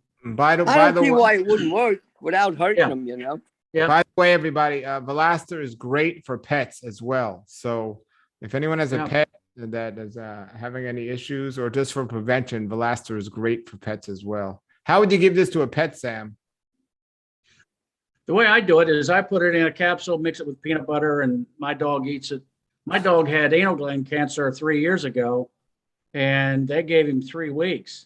And I was going to have to put him down. And I said, no, I said, I'm going to take him home. I'm a cancer researcher. And they said, what are you going to do with your dog? Like I have some sort of torture chamber in my garage. And I said, no, I'm not going to torture him or cut him apart alive or anything like that. And I said, I'm just going to give him this astaxanthin. And they'd never heard of it. And I gave it to him in 30 days. His tumor went away. He's still alive. He's still with me after 3 years.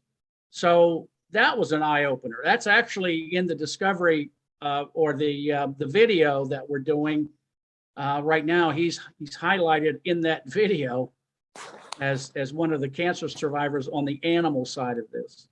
Wow. So we got. Yeah, I know a couple people that gave it to their dogs and they did well. Yep. So some more questions here. Is this a gel? What is the actual concentration of the product?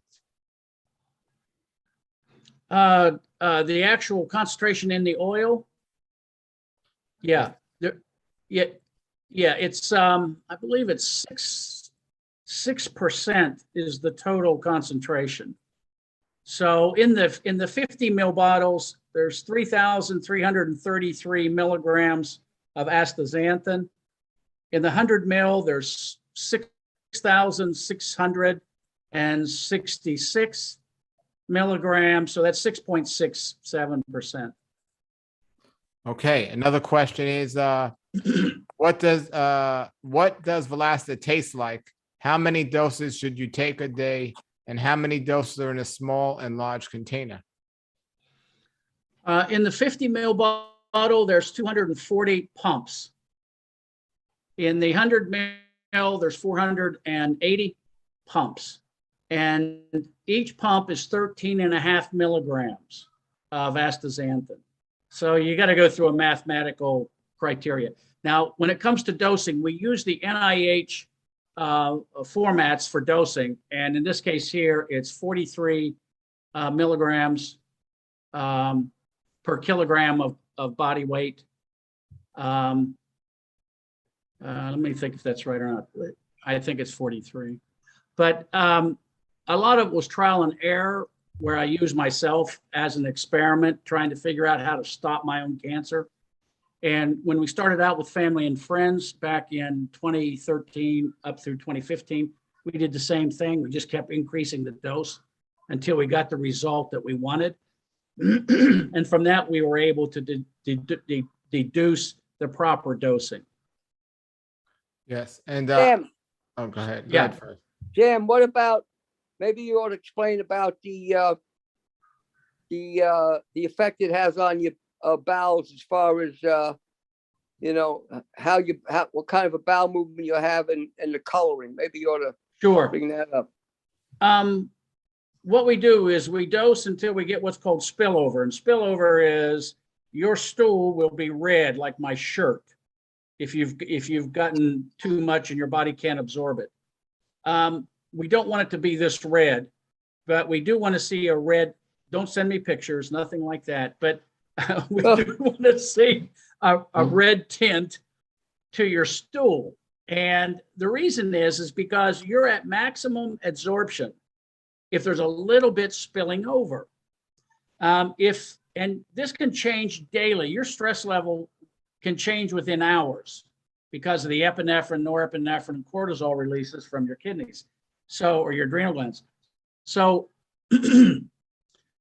if your stool is always brown, then you're not taking enough. You better increase your dose because your body is in strong demand for that product.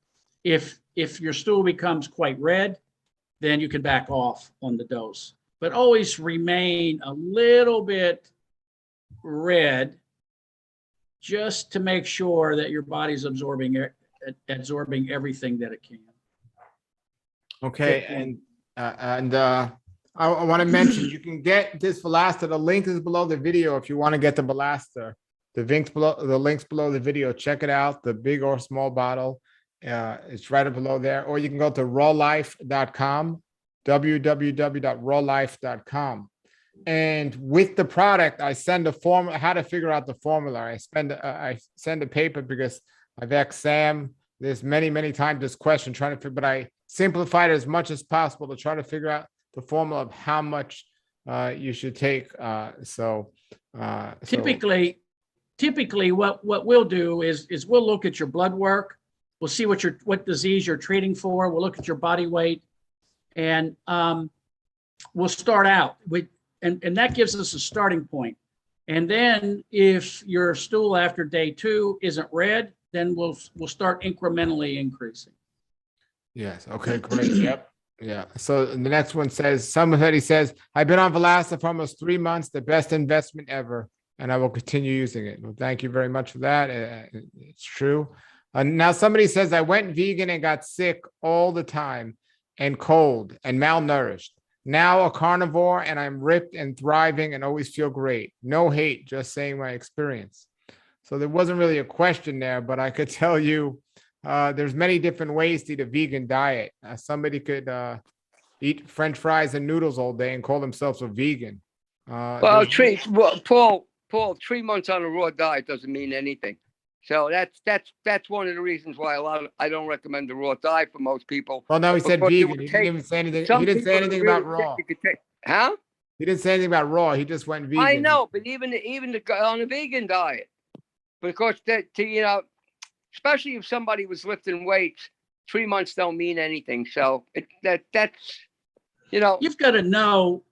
Fred knows what he's doing. Paul, you know what you're doing, and on a vegan diet, and from a biochemical point of view, you got to make sure you're getting all the amino acids you need. So you've got to look at your food, like how much pumpkin do you eat? Pumpkin has 5 of the 9 essential amino acids. Very few vegans are eating pumpkin or squash.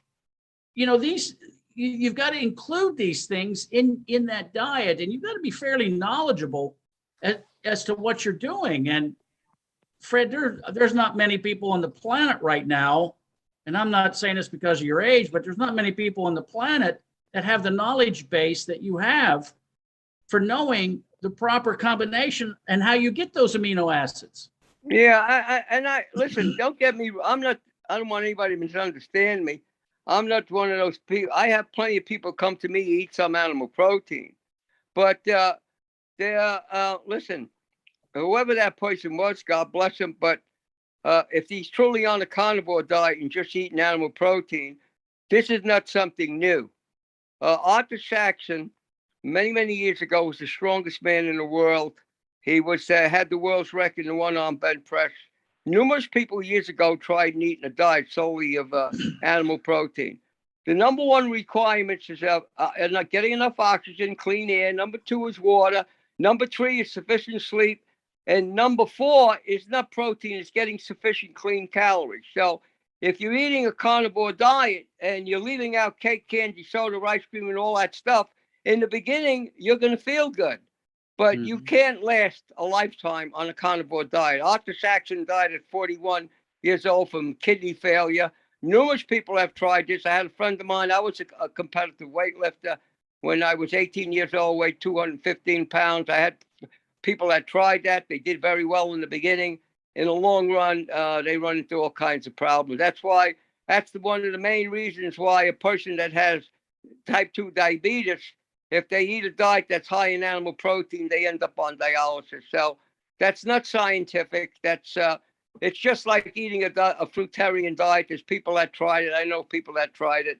I know 3 people that tried that and died, that actually died from what they were doing. So we have to be science-based, but remember, we have to be not abstract science-based, but the true science that regulates the human body. That's why I studied with Europeans years ago, because there was so much confusion. There still is plenty of confusion, So, I'm not telling anybody that they have to go out and eat a vegan diet unless they got a specific condition that I found that eating a vegan diet is proven the most efficient way to get better. Okay, I'm looking at the questions. Sam and Fred aren't seeing them, but more and more people are joining and more people asking questions. So we get through them more faster. We're going to go speed it up a little here in terms of our replies. So we will get to as many questions as possible. It says, Somebody writes, my issue is with elevated PSA. Started taking this about a month ago and PSA dropped from 8.8 to 6.3. My doctor is recommending a biopsy and I'm worried about possible seeding. What's your opinion? Yeah, I've seen it on several occasions. It's the trends we want to look at. If in fact his PSA is dropping, that means that the cancer that was there, well, the inflammation that was there is being diminished. There's several reasons why his PSA could have been high. And I'm going to be perfectly frank here. It could be prostatitis, just inflammation of the prostate. It could be after sexual activity, up to 2 days after sexual activity, your PSA will be elevated. It could be cancer. It could be Infection. Urinary tract infections will elevate it. So you want to understand what it is so you're treating it properly. If it is inflammatory from an infection or from prostatitis of some sort, and you're taking the Valasta will knock it down. If it's cancer, it'll knock it down. So don't do anything dramatic if you're moving in the right direction. And I try to tell people this. People get afraid very, very quickly. And usually decisions made out of fear are usually wrong. I found that out in my life. Sit, take a quiet time, think about it, talk to people about it. You have time. So just get it moving in the right direction. Now, it depends on his age. For example, if he's 60 years old and his PSA is 6, and it's moving down, he just has to get under 4. And cancer does not stop its progression. So anytime you're going in reverse as it relates to cancer, you're winning this battle. That's what's so hideous about some of these cancers is they don't stop unless you beat them. Yeah. Exactly. All right. Another question. Does this help with, we kind of answered this already, but does this help with arthritis, and will it help with COPD and high blood pressure and COVID along with inflammation? We've kind of been answering the same question the whole night. Absolutely. It will help with all of these things. Yeah, COPD is one we watch pretty carefully because that can be caused by scarring. If it's mechanical, some permanent damage in the lungs, this may not help. But if it's inflammatory related, this will most definitely stop any further damage or scarring in the lungs. Okay, another question. Does eating a certain diet help Velasta work better? What was that, Paul? Say that Does again. eating a certain diet help Velasta work better? I don't know. Well, I think based on my experience, I've seen it. I definitely seen people get great results that weren't eating a good diet. But I would recommend, because of my experience, I would recommend people. I would encourage them to change their diet also, because I mean I've seen such dramatic changes take place. I would like people to put them together. And the only problem is a lot of people they're not capable of changing their diet because of the psychological, the component of hunger. They're addicted. So of course, that if you can't do that, then of course take the Valasta, but you can't go wrong by changing your diet also. That's my philosophy. Yeah, I don't know of any food that would increase the absorption of astaxanthin. What Fred said about changing your diet and not generating those free radicals is going to help with the chemistry of it.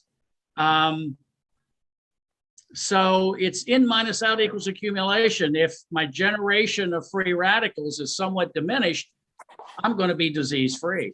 So all those carotenoids you get from vegetables and from a vegetarian type diet are all good.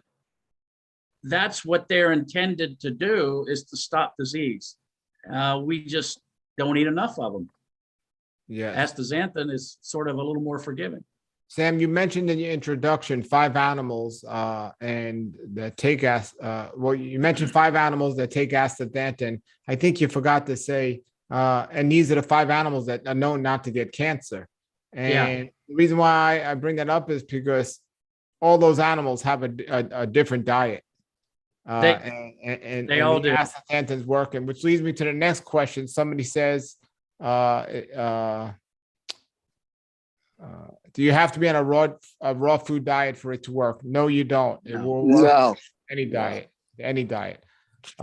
So Paul, we have to mention that the raw food diet is not for a lot of people, because once you do it, and you say if you had cancer, you had serious disease, if you go back to the animal protein, it's going to have an effect. So I don't push a raw food diet for people. You know what I mean? I just push they try to eat, eliminate all the processed food. And then I try to create a dietary lifestyle that will work for them,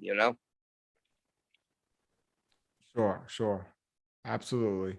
Does Sam have any books written on this subject? I know he has great videos on YouTube on this topic. Any books written on this topic, Sam? No books. I've written several papers on it. I wrote a paper back in 2020 on its effects in COVID and how to stop people from dying from COVID. It's a lot more potent as an anti-inflammatory than ivermectin or hydroxychloroquine. It's definitely favored over those because the Valasta has no side effects. And but no, I am writing a book, but it's no one knows for sure whether we're going to be here tomorrow, but I am publishing a book called The Journey of a Stoic Christian, and it's notes that I've taken for the last 33 years of my life as to how I got to where I am and lessons to be learned. But it really has nothing to do with this. Okay. Paul, can I go ahead. Can I make a statement? I don't want to end up with my foot in my mouth here. I know plenty of people that are on a raw food diet are doing fantastic. I'm not saying that people that are doing it or people that know what kind of a commitment it is that they shouldn't do it. I'm just saying it's not something that somebody should try on a whim because it's a serious commitment. So I don't want people to get upset with me because people could get upset thinking I'm discouraging people from going on a raw diet when I've been on it successfully for so many years, 55 years or so. I'm just saying it's a very serious commitment that a lot of people won't even think about making, or, they might make it in a whim and do it for a year or two and then go back. It's not a good idea. That's the point I was trying to make. Would you say, Fred, that it's you've got to be psychologically prepared exactly to make that kind of commitment? Yeah, no, it's an amazing journey. They actually studied me. I had a doctor and a PhD asked me to be involved in a caloric restrictive program because at that time, I forget how old I was, but I was well into my 60s and I was running fast marathons. I was doing 100-mile bike rides and doing a lot of things. That was before I got involved in a head-on collision. And the studies confirmed that dramatic things will happen. They were looking at it from a caloric restrictive diet because it is a calorically restricted diet. You can eat a bushel of vegetables unless they were, had starches in them, and you're not getting a lot of calories. That's why a lot of people got very, very thin and they fail. A lot of people try it and they're going through such an extensive detox. They think they're not getting enough protein. What's happening? They're going through an extensive detox. They lose body weight. What they're really getting there is not getting enough calories. Frances Lappe Moore wrote a book many years ago. It was about protein, and she had to write another book to recant what she said.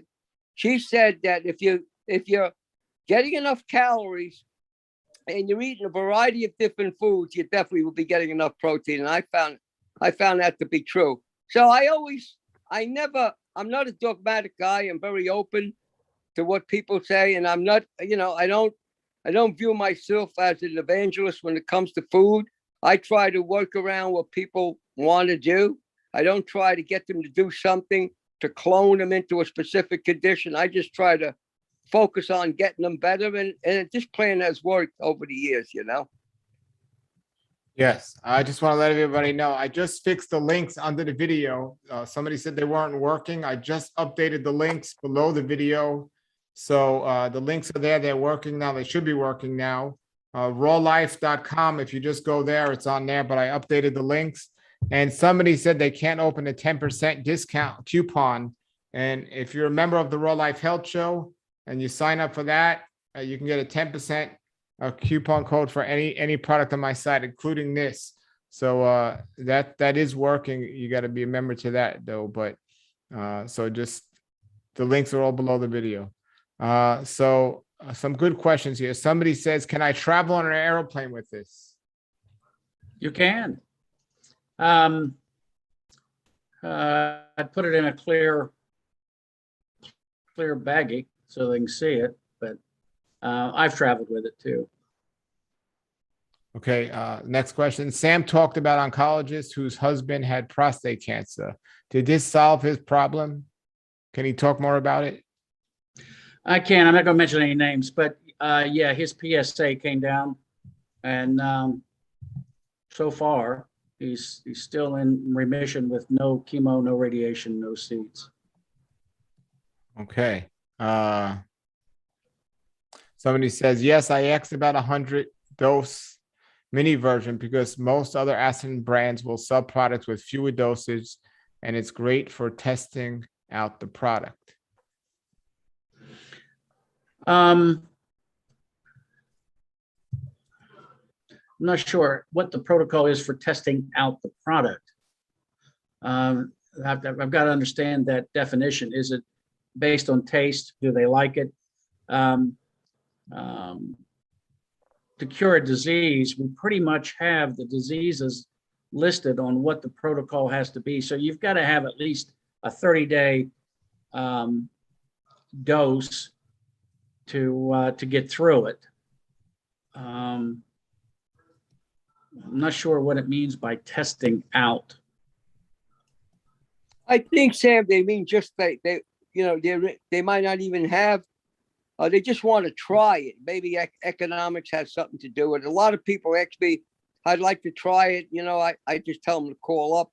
They want to see if it's going to make them feel better, give more energy, help them with their skin. And they just want to really try. I think that's what they mean by testing out the product, Maybe even try it with, if they say somebody is a type 2 diabetic. But I get the impression that's what they meant by that question, Yeah, I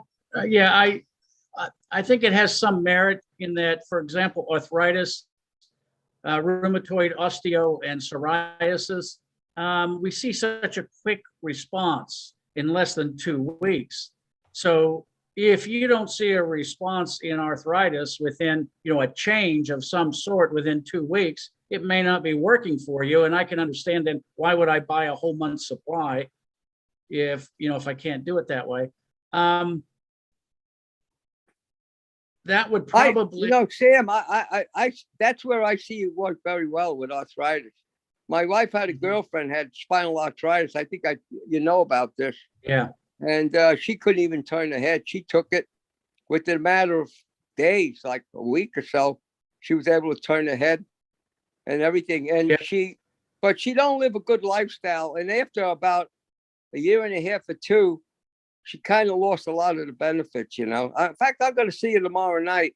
I'm going to ask her if she's still.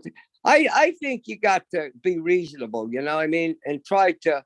If you got a severe condition, you got to try to help yourself a little bit too, so it can last you for the rest of your life. Maybe I don't know if you agree with me there, but I remember Yeah, that. yeah, I do. I'm 68, and there's some days I do sort of bizarre things with me too, where I'll say, okay, I feel perfectly fine. I have no arthritis, no aches and pains.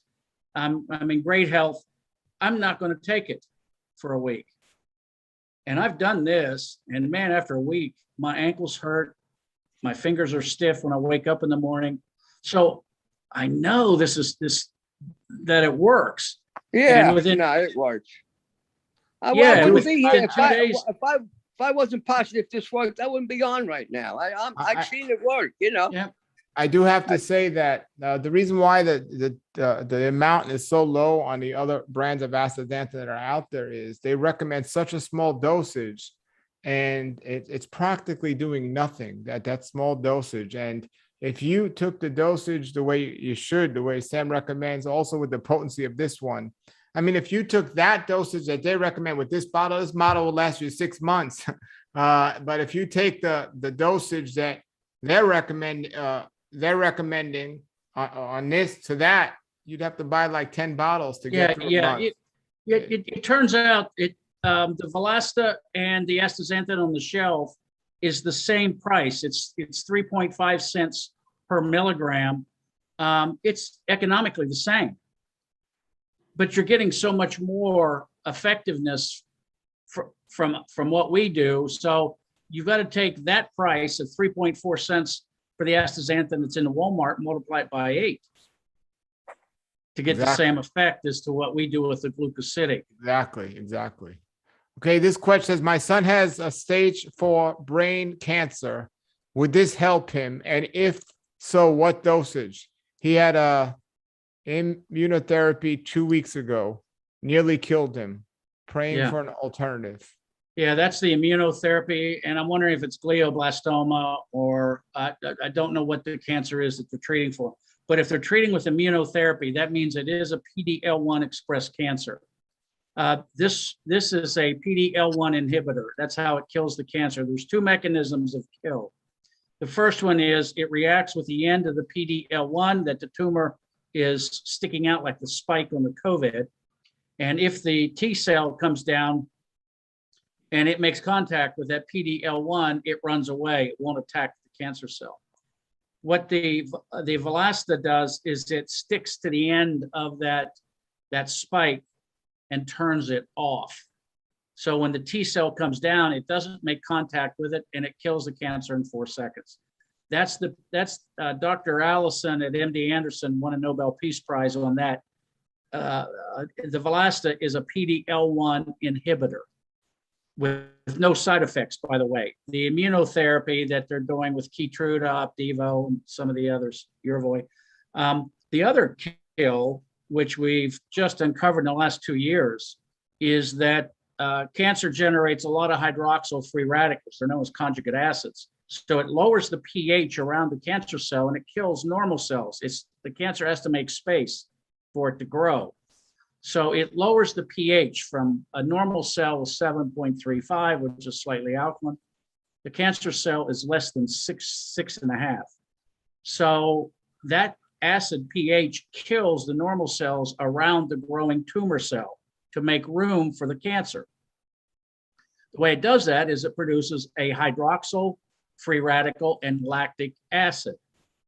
Well, with the glucosidic astaxanthin, the cancer sees that glucose, and that's the only thing that it uses for energy is glucose, sucks it in, cracks the glucose off, uses it for energy. Now the astaxanthin is inside the cell, and it will donate an electron to the hydroxyl free radical and turn it into a hydroxyl ion having a -1 charge. That shoots the pH up over 10, kills the cancer cell in 4 seconds. Okay. And I want to thank you all for your super chats. Thank you so much. And that's open and available. Somebody says, would you ask Sam, Mr. Shepherd, if you'd consider putting Velasta in a glass bottle with a dropper for individuals suffering with numbness and weakness in the hands? We started out that way. And it was too messy. If you get this stuff on you, or as you bring the dropper out, It's so electrostatic. It will go into the wrinkles in your fingerprints. That's how electrostatic it is. What about the chocolate, Sam? Yeah, the chocolate works fine. That was developed from my 92-year-old mother. She was losing her kidneys, and I asked her if she would get on this. This was like 5 years ago. And she said she didn't like the oil. She didn't like the taste of the olive oil. And I said, what do you like? She said, I like chocolate. So I said, okay, let me go ahead and put it in the chocolate, see if you'll like it. That's how we got into making chocolate. What was from her. She's still alive today. She's 93. I talk to her every day. Perfect mind. She was a type 2 diabetic since she was 48. And she now, her blood sugars are dropping out to the point she had to reduce her insulin. And this is just an interesting story of how people think. But her blood sugar kept dropping out on the low end. She always had to have orange juice handy, bring it back up again. And I tell her, just stop using the insulin. You're no longer a diabetic. She said, I'm not going to stop using the insulin because I like to eat donuts and cookies in the morning with my coffee. Wow. I'm going, you understand you can't do that.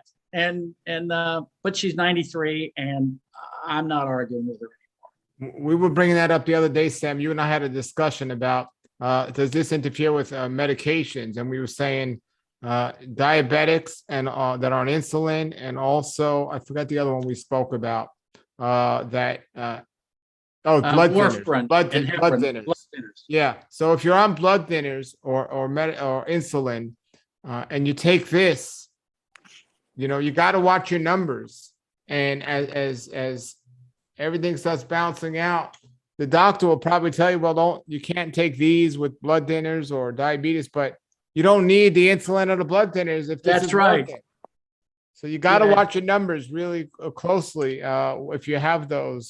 This will help you tremendously as long as you watch the numbers, but don't think, well, because my doctor said I can't do it. No, think, well, why did the doctor say that? If this is working to bring things down, why do I still need those medications? So. Yeah, it would force you to get off of metformin, glucophage, insulin. In about 30 days, you're no longer type 2 diabetic. It does not work on type 1 diabetics.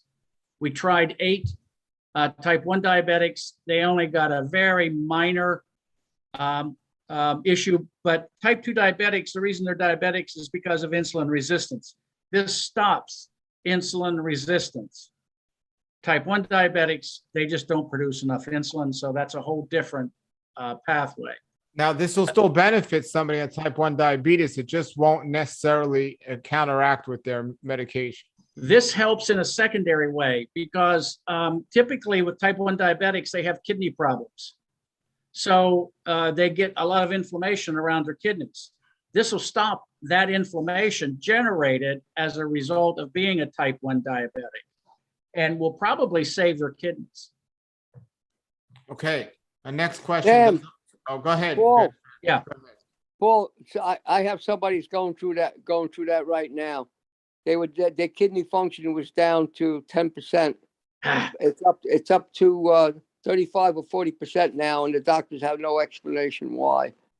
So yeah, when it gets below 30, you're on dialysis. Fred, they're taking the Velasta? What?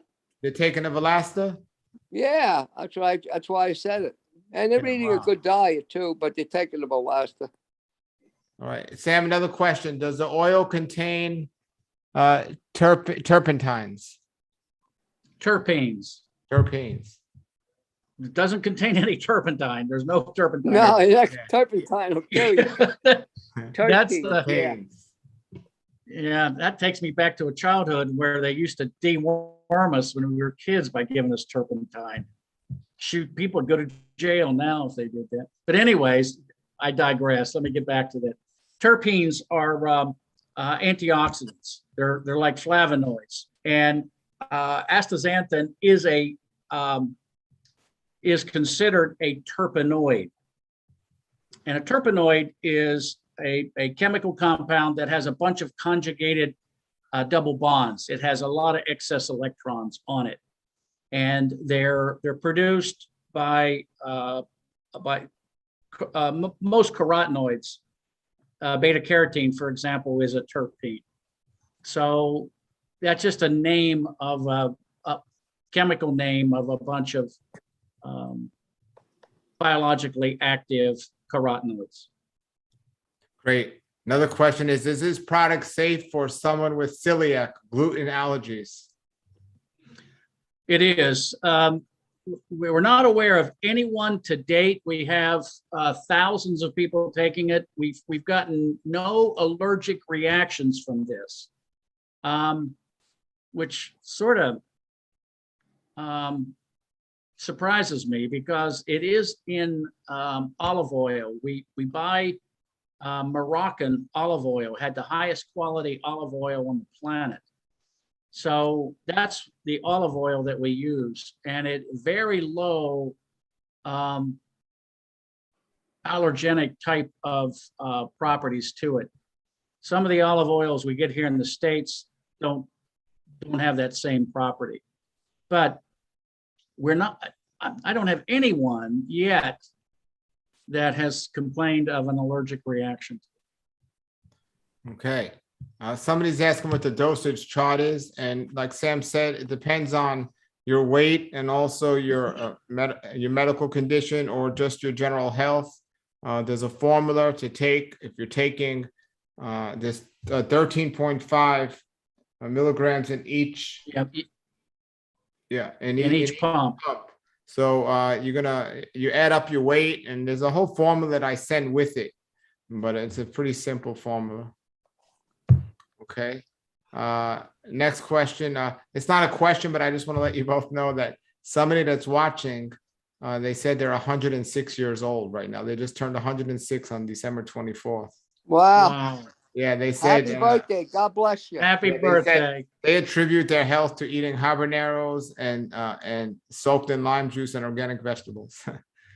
Wow. 106. Wow. So somebody says here. Paul, is that a man or a woman? Do you know if that's a man or a woman? I think it's a man. Wow. Mar Iron Hex, Mr. Iron Hex. Wow, that's even, wow, that's a remarkable. Very good. Yeah. So person says, I've been cancer-free for almost 5 years, was thinking about taking this as sort of a preventive measure for the cancer so it doesn't come back. Would a pump a day be something smart to do at 5'4" and 120 pounds? A pump a day, it would be 1/4 be 30. She would do at least 2 pumps a day as a preventive, as a prophylactic, nothing less than that. She can look at her, since she's had cancer, I would suggest 2 tests. One would be the C-reactive protein test, make sure she's under 3. The other one is a CEA, which is a cancer marker. And she needs to track those 2 numbers about every 3 months. And take as much as she needs to keep her C-reactive protein less than 3. So she can move either way, depending on what that number is. Okay. Sam, maybe there's another topic you might want to bring up. What happens? What about? Maybe you ought to speak about what so many people that are getting the virus when they go into that overreaction of the immune system, the cytokine storm. Maybe you could explain a little bit how the Valasta is beneficial under those circumstances, and that's really where people get into real trouble. Sure. What happens when you contract COVID is it sparks a tremendous inflammatory response out of control, and your body will end up destroying itself. Your lungs fill up with fluid, and usually it's in the pulmonary areas, but we see things happening in the brain also, and I think that's why I know in the nerve endings we see you lose taste, you lose smell, but it's that inflammation that's causing the problem. and your lungs will respond to it. It's an interleukin 6 response. So I got COVID actually a year ago, and I threw a blood clot into my left lung. I got dehydrated. I went 2 weeks with COVID, thought I was going to do okay. And then through the night, I threw a blood clot into my left lung and had to be hospitalized. So I go in, I test positive for COVID, and they put me in a glass bubble room. And you know you're in trouble when doctors come in spacesuits. That is not something you want to see. Oh, no. So he comes in, and I'm sitting on the edge of the bed. I'm just sitting up, and I'm walking around in there and staying pretty active in the little room, and the nurses look in the window and see. And so the doctor comes in, and I said, "What's my C-reactive protein?" And he looks at me, and then he looks back. He said, "Let's just see what it is." So he pulls it up on the computer there, and it's 28. And I went, "Oh my golly, 28." He says, "What do you think it should be?" I said, "Well, it should be less than 3. And he turns to me and he says, "Do you know what the C-reactive protein is for a COVID patient for a good outcome?" And I said, "No." He said, "It's over 200. Yeah, I remember that. Yep. And he said, "For a bad outcome, it's over 1,000. He said, "We have 4 doctors trying to figure out why yours is only 28. But they put me on heparin and dissolved the blood clot, and in 2 days I was released. We've lost no one taking Valasta to COVID. We have over 480 people who have contracted COVID while they're on Valasta. Some had very minor symptoms. No one has died." Amazing. Now let's continue. Well, Go ahead. I've had over 70 people, and some of them were very sick. Nobody. A lot of people getting sick right now. They're getting that new strain, but everybody lives. Everybody did well. Yep. Stop the inflammation. That's the key. Somebody's asking, do you have an option for the 50 mil? 135 is a lot to spend if you're not sure it will work. Well, if you're watching this and you're not sure it will work, I don't know what else will convince you. I mean, there's testimonials that are out there and everything else, and we just need to think how much we spend on so many things that truly don't work, And I understand it's an investment. That's what it is, an investment, and but that's the price. So I think it's a good investment. Just instead of thinking what if it'll work, ask yourself what if it does work. It's worth a lot more than that if it does work, right? So this is there's a lot of basis for it too, and we see this with skeptics. Typically don't have enough research to base their decision on. So and I was there. I was skeptical for 8 years trying to figure out if this was real or not. But there's enough NIH research. You can do the research. Don't spend the money yet. Go to and Google astaxanthin and NIH and whatever the disease is that you're trying to combat, like cancer or diabetes or arthritis, and look at all of the National Institute of Health research papers that are done on this. Before you spend the money, do the research. That's the scientific method. Yeah. And somebody's asking, is taking more better and healing faster? Once you're saturated, no. It's just a waste of economics. If your poop's too red, you're just throwing away money. Just cut back. Yeah. Yep. Okay.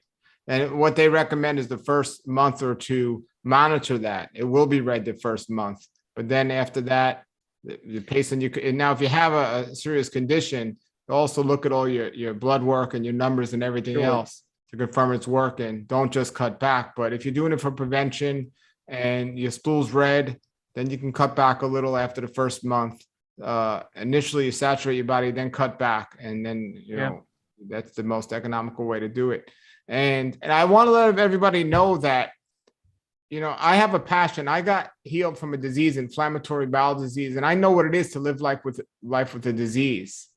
And this is my passion. This is why I do this.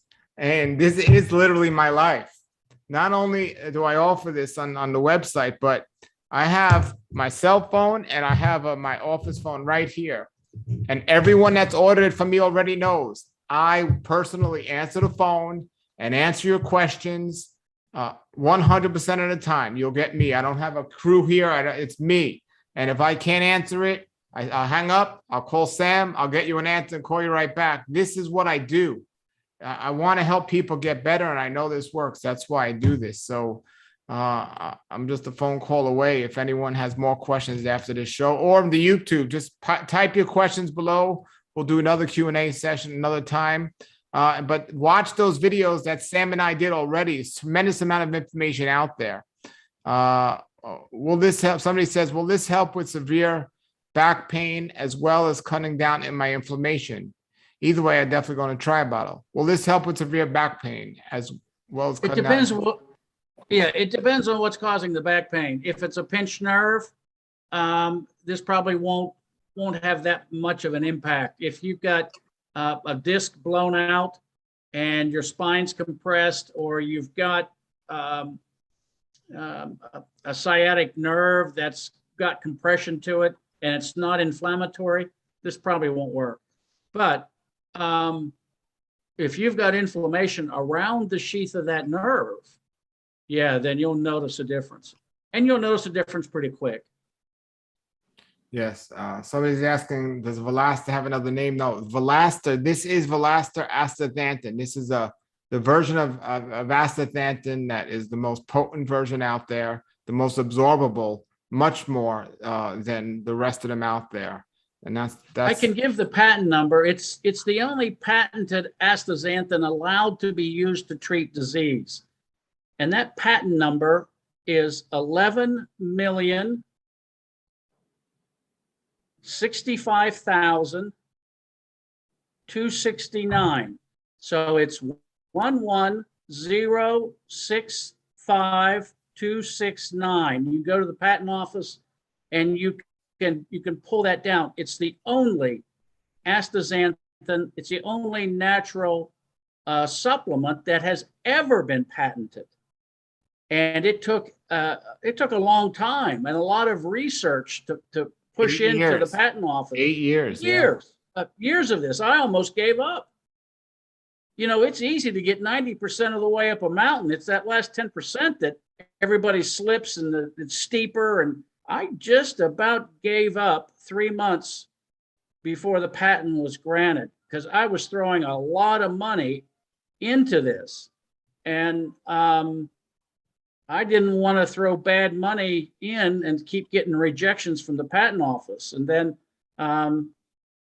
we figured it out, and we provided more research, and they came back and said, we're in agreement. But I think they did their research too and realized the impact of this from the NIH research papers that we've got this figured out now. 92% of human a disease, we can now stop. Okay, we're going to move along with the questions, but we're going to be ending soon. So it says, can I take a while in a fasting state? We already spoke about that at the beginning. Yes, you can. Another question is, can Valasta help all neurological disorders on the CNS? No, I mean, I can't say all. Yeah, no, that's a humongous question, you know. Yeah. I would be careful about that, Sam. You know? Yeah, that's not. That's kind of like to say, it's kind of like say if I take Valasta, am I going to live an extra 20 years? Or that's, you can't answer. I don't know. No. Yeah. Okay, another question is, have any of you ever dealt with someone with hypofractal spasm? Hemifractal spasm. Hemifacial, facial, hemifacial spasm. Oh yeah, no, I didn't know. I didn't know what you're saying. Yeah, that's like a palsy, isn't it? Like a Yeah, it's like a palsy. You're right. It's Yeah. What's that? Yeah, I know what you mean. Yeah, I've dealt with that. Yeah, you could help people with that. I've never dealt with it with Valasta, but I wouldn't hesitate to tell people to try it. Yeah, I haven't, and I don't know enough about it to know whether it's inflammatory or autoimmune driven. Okay. Can this product help the stomach and intestines heal to start working properly to help keep food down? Depends on what's causing it. If it's Heliobacter, you've got to solve the Heliobacter issue. But this will definitely give you some relief, because the Heliobacter inflammation is what causes ulcers, and it's what causes duodenal cancers right at the top of the small bowel. So you got to rule out H. pylori as the cause. But any inflammation or lesions you have in the stomach, this will nix it. It'll stop it pretty quickly. Sam, can I interrupt you? I think what the previous question, they were talking about Bell's palsy. That's autoimmune. That's autoimmune driven. So, what do you think of it, the effect would be on Bell's that? palsy. Bell's palsy is we have several people treating for Bell's palsy. What he mentioned was hemifacial or fat. You mean like a tick? Yeah, it's a nerve disorder. From what I can, if I'm thinking about it properly, it's actually a nerve disorder. Like neuralgia? I don't know enough about it. Like neuralgia? Neuralgia is still autoimmune also, but there can be nerve damage with some of the I would give it a try myself. I would give it a try, Yeah, I would too. There's no harm. No, not gonna hurt. And you'll know quickly. It's not something you have to wait for a month. In that case, you probably know within just a week. Somebody's asking, how long will it take to receive this product? If you order it from me, I have it right here and I ship it out the same day if you order it before like 1 o'clock. And if you or the next morning, it goes out. And I'm in Florida. So I get it to you pretty quickly. And yeah, so you'll have it real quick. But I'm very stocked up on it. And I keep in good touch with Sam and his crew over there. You do. Let's see. Does this product work for children with eczema? Eczema? Yes. Oh, absolutely. Psoriasis is another one that it works with. But for children with chafing, with eczema, children with irritable bowel, we have several teenagers who have bowel diseases.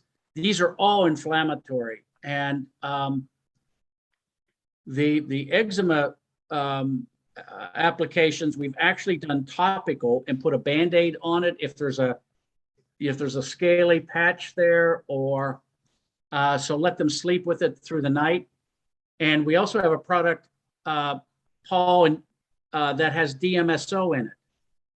So when you get that product, then you just put a drop on the eczema area, put a Band-Aid across it through the night, and then take it off the next morning, wash it off, and take a look at it. You'll be shocked as to how quickly that gets eradicated. Somebody's asking, can you give an example of dosage for someone 150 pounds? When I took this, I'm 150 pounds. When I took this, I was taking, when I initially started, 6 drops a day, 3 in each capsule twice a day. It lasted me a month. And after a month or 2, I was able to take it much less, so it lasts longer than a month. So that's just an idea. But the exact formula, if you have children or somebody else, comes with the product. So it's not difficult. And I'm always here by phone. If anyone that's watching is curious how to do it. Now, if you have a diagnosed medical condition, we might recommend a little bit more, but it's pretty well written in the directions, but I'm always here a call away. Somebody says, I've been using this 4 months, works great. Let's see. Does it work for DCIS breast cancer?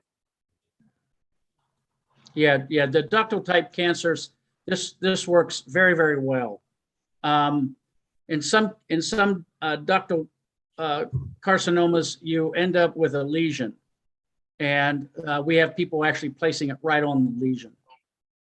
I want to mention this. Somebody asked about the bigger bottle. Yeah, the small bottle lasts about a month. So this is important to know. The big bottle is actually a better value. The big bottle is double the size of the small bottle because some of them don't know what 50 or 100 means, but it's double the size. So if you get the small bottle and you're 150 pounds, let's say, that'll last about a month. It's double the size. But when the pricing, it's a little cheaper to get the big bottle. So keep that in mind when you're ordering. It'll last double the amount of time and you'll be spending a little bit less. Is it found to be effective against ulcerative colitis? And how long does one have to take it? Now, ulcerative colitis is something that I personally had. I didn't know about this product when I had it, but I've told a lot of people I know with ulcerative colitis to take it that I work with, and they've all told me they see an improvement right away. But Sam, do you have more specific? And it's an inflammatory disease. Yeah, we now have medical doctors that are recommending their patients contact us. So that part of it, Crohn's disease, diverticulitis, diverticulosis, ulcerative colitis, within a week, you'll notice a difference. Yeah. Okay. Another question is, will this help reverse Alzheimer's? I've got another technology that I used that came out of a lot of the Department of Defense work that I'd done. It's called vledusa.com is the website, vledusa.com. It's based off of work done by MIT. We build the machines that do that. They're $485, and they send a pulsed light signal through the eye. What that does is activates the microglia in the brain that eats the amyloid beta protein, and it stops the progression of Alzheimer's.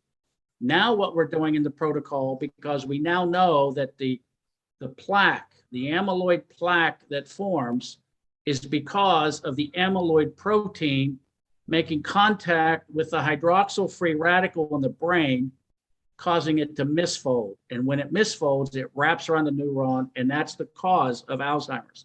So we do both. We want to stop the progression, so we do the light therapy through the eye. And if you go to that website, you'll see the MIT video on there as to how it works.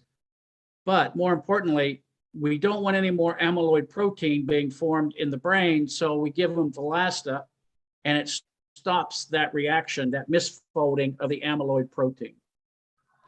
Okay, so we're going to go about 10 more minutes, everyone, and and we'll go through these questions here. So will this help with people with lupus and autoimmune problems? Absolutely. Lupus is an inflammatory disease and also autoimmune disease. Also, yeah, so this definitely helps. This is one of the things Sam's been saying all along. It's definitely, I've used it to help people with lupus, definitely. Also, Parkinson's, tremors, and MS. Those are the other two neurological diseases that this has a dramatic effect on. And same though for children with ADD. Definitely done studies on that, and and have people that work, the children that it's worked with. You did a whole big thing on that. My children don't have ADD, but they still take this. It's children could safely take this.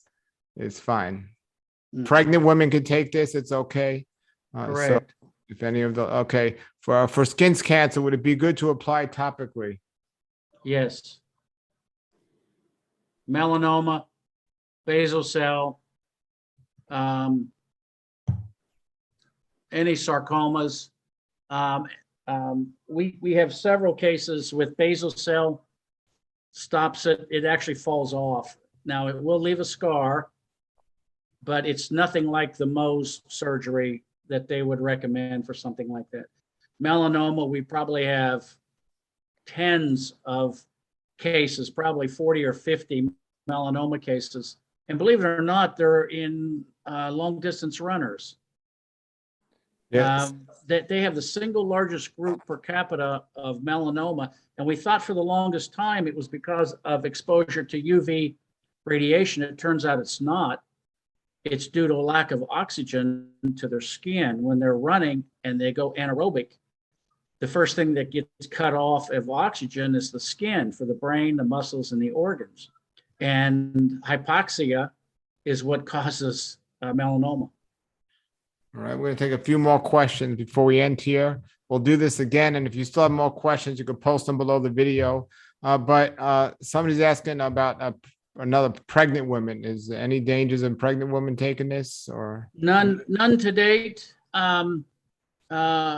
All that we've done over the last 4 years, all pregnancies were normal. We haven't had any reported issues. One very interesting, I got a phone call from a guy in the UK who had liposuction. He was way overweight, and we had him saturated pretty heavily. And the doctor that was on the liposuction was in the operating room, and there was fluorescent lighting. And he said it was the first time ever that he actually had fat that he was pulling out was glowing in the dark. yeah? So his fat was saturated with astaxanthin. Wow, Hey, wow. Paul, I got an international call. I'm gonna have to grab it. So I'm gonna have to leave. Okay, Excuse me, I'm gonna have to leave. Okay, Thank you for- nice speaking to you, fellas. Have a great Fred, night. can I give everybody your contact information? Should I give them your website, or should I give them your phone number, or tell them to No, contact me if they want to get in touch with You you? can give my office number. Office Okay, okay. 718-979-7950. Thank you. Nice to see you, Fred. Happy New Okay, Year I'll if I talk don't to you, talk to Sam. you. All right. God bless everybody. God Bye-bye. bless. Okay. Bye-bye. Yeah, everybody. Dr. Bisci works around the clock. He's amazing, and he's taking an international call right now this late at night. What a man! What an amazing man! And so his number is 718-979-7950. And I know that because my number was one digit different than his, as I said at the beginning. All right, moving along. Somebody says, why is it expensive? It's not expensive. I mean, when you compare what the cost of astaxanthin is, it's right in line with astaxanthin. It's not expensive, but I understand it's an investment, and to spend a good amount of money, it's a good amount of money, especially for people that don't have a good amount of money. But it's look, you're going to spend money somewhere. You got to spend it For disease control. You don't have to take turmeric. You don't have to take vitamin C. I still suggest you take your vitamin Bs, or if you're deficient in vitamin D, I still like the idea of taking vitamin D in light of COVID. In the Black community, for example, we find that about 82% are deficient in vitamin D. So there is a supplementation that has to be done in the Black community. Vitamin A, the retinols, you really don't have to take those with. This will stop macular degeneration, and we actually see repair. So glaucoma is another one that is greatly suppressed through the use of Valasta. Yeah, this is great for the eyes as well. Glaucoma and all other, it's just eye health in general. Yep. Okay. There's been a lot written on it. Yes. So let's see here. I had this helped. Somebody said they had an issue. This helped them a lot. Okay. Well, Valasta. Okay, going on. Remember those about the price here as well. I have a 10% coupon code to anything you buy in my whole web store at rawlife.com. if you just go to rawlifehealthshow.com, you can get 10% off everything, including the Velasta with that coupon code. So I'll do my best to lower the price for you if you do that. And that's only $5 a month. And you can use that one time or 100 times, as many times you want. Can my mom get off prednisone by taking Velasta? Yeah, I'm really curious as to why she's on prednisone. Is it due to arthritis? Is it due to an inflammatory disease? So I'd have to know a little more information to do that. But typically, you'd see a dramatic reduction in the need for steroids. Steroids are what's called pro-inflammatory, which means the more steroids you take, your liver has to process those steroids.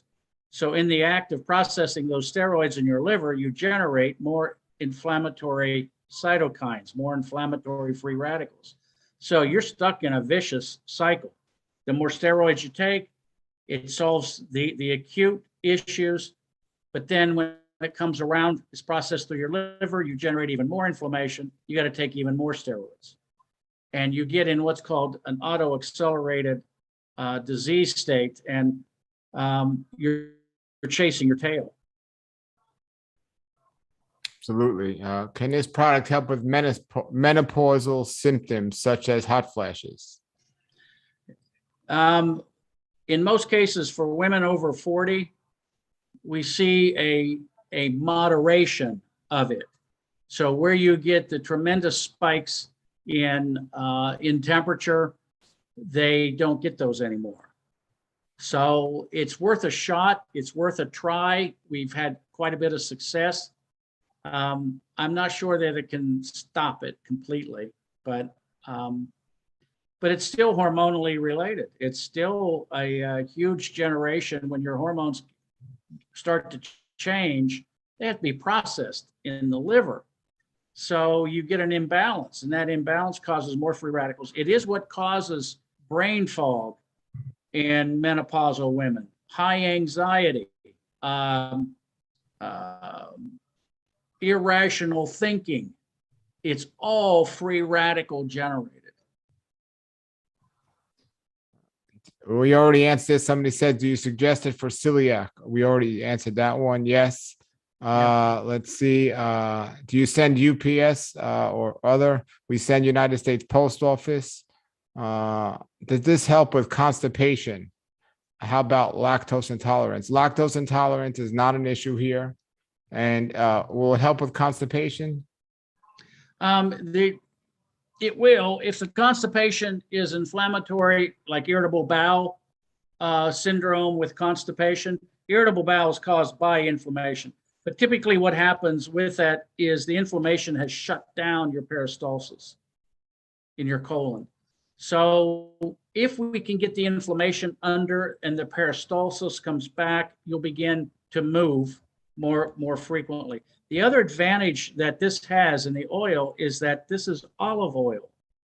So it has that mineral oil type of an effect in the colon. And that seems to almost act like a softener. So it's definitely worth a shot to try it. See if it's inflammatory or if it's a nerve, a CNS issue, or a mechanical issue. Is there something blocking or a narrowing of the colon? Okay, well, Velasta help with hypopigmentation on the skin caused by acne, bug bites, etc. A couple things to do if you're dealing. We see this with teenage children, where they have severe cases of acne. When we look at their C-reactive protein, their C-reactive proteins are 20, especially during adolescence. So when we put them on this, their acne clears up and their C-reactive protein drops back down into the 3 range.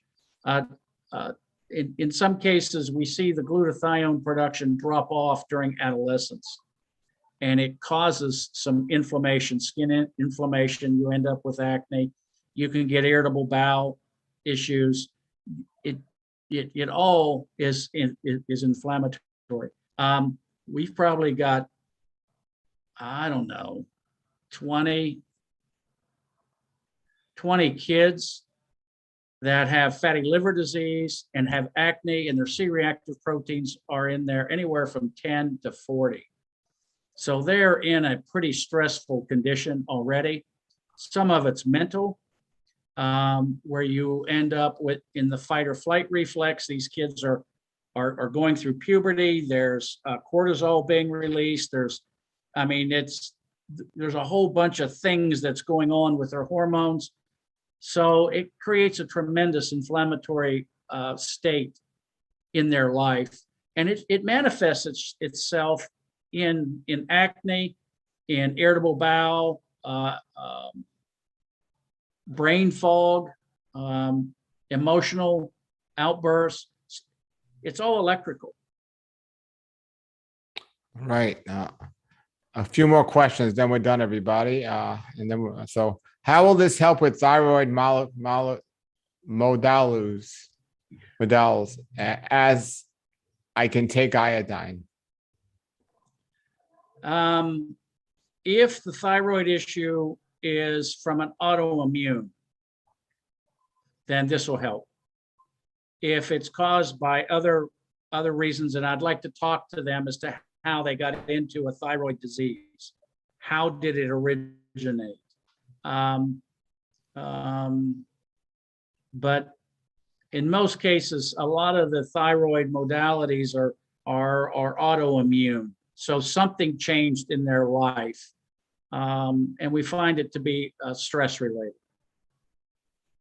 This will help. Okay. Does this help with ED? We spoke about that earlier. With the not really. I don't think that it will, unless it's the cause is inflammatory. Typically, ED is circulatory. You got to have a dilation of the blood vessels.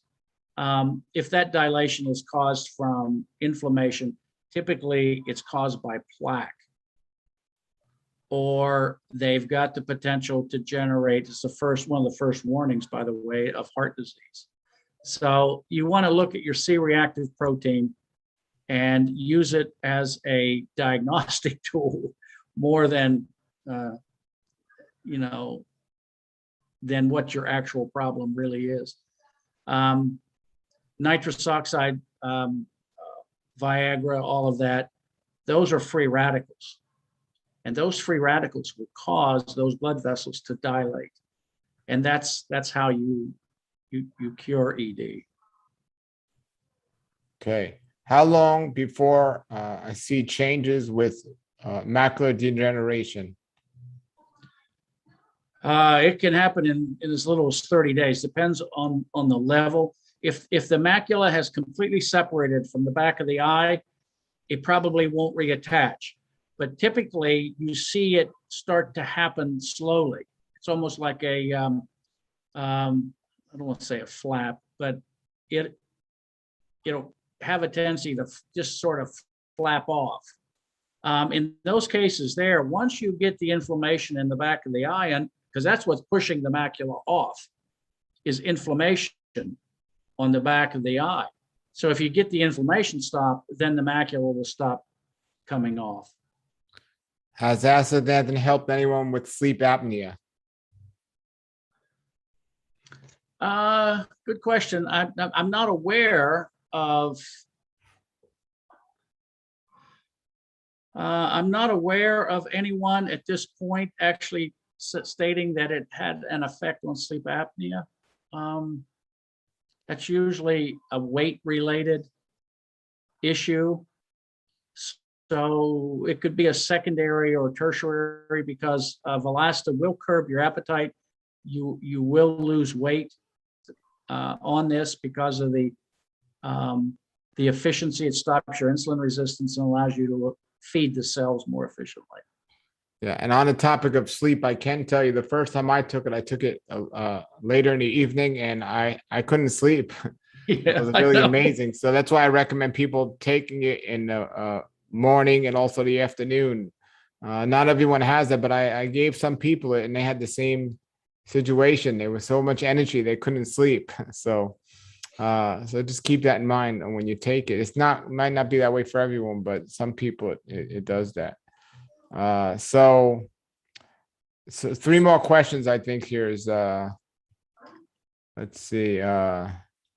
Do you buy this product only if you have cancer or disease? No, it can be used for preventative.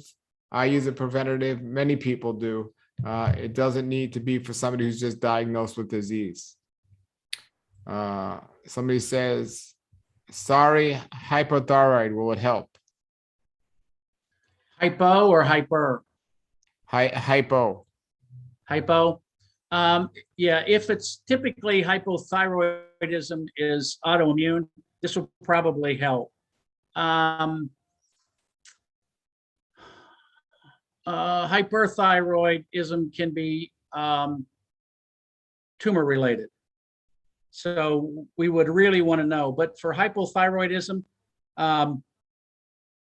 typically the cells that produce all of those little neurotransmitters and chemicals that come out of the thyroid, those cells, if they're being attacked by the immune system, will die. That's autoimmune, that's inflammatory. So this will help. Okay, somebody asks, are there any testimonials of people who have had this success? Yes, there's so many videos out there. And just in the last 2 weeks alone, I have several videos on my website. A man had bladder cancer. He took this. They did 8 biopsies on him. They couldn't find anything wrong with him. Another lady had breast cancer. They told her she had 3 months to live. She's doing fine, and it's a year and a half later. Fred has tremendous amount of testimonials, and so does Sam. If you go to my my YouTube page right here, Raw Life Health Show, you'll see in the last couple of weeks I posted some testimonials with that, and there are a lot out there. And Sam is a testimony himself. He got better from blood cancer with this, from bone cancer. Yeah, from bone cancer. I went to the edge. I know. Yeah. It's not someplace I ever want to go back. Somebody's asking, can this help with ovarian cancer? Ovarian cancer. Yeah, ovarian cancer. You would typically have a cancer marker. It could be a CEA, it could be a CA19. You want to get those checked and tracked. So when you go on this, it's going to take about 30 days. But if your CA19 is climbing, I'm pretty sure it's CA19. There's a CA125, but I think that's for prostate cancer. But I think it's CA19. You want to watch those cancer markers. Now, it's not as simple as just tracking them, because the CA19, if the cancer is growing, your CA19 should grow. If after 30 days it flattens out and it's not climbing, that means that you're winning. But it may stay high for a period of time, because the CA19 is measuring an enzyme from the protein of the cancer cell. So that cancer cell, in the necrotic form that it's in, is going to be spilling its guts into your system.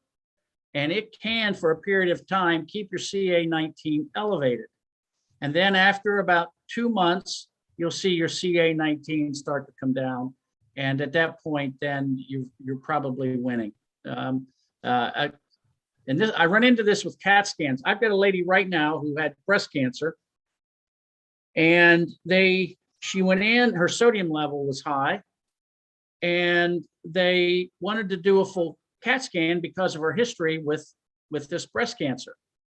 Well, they go in and they find these 2 pea-sized spots in her brain.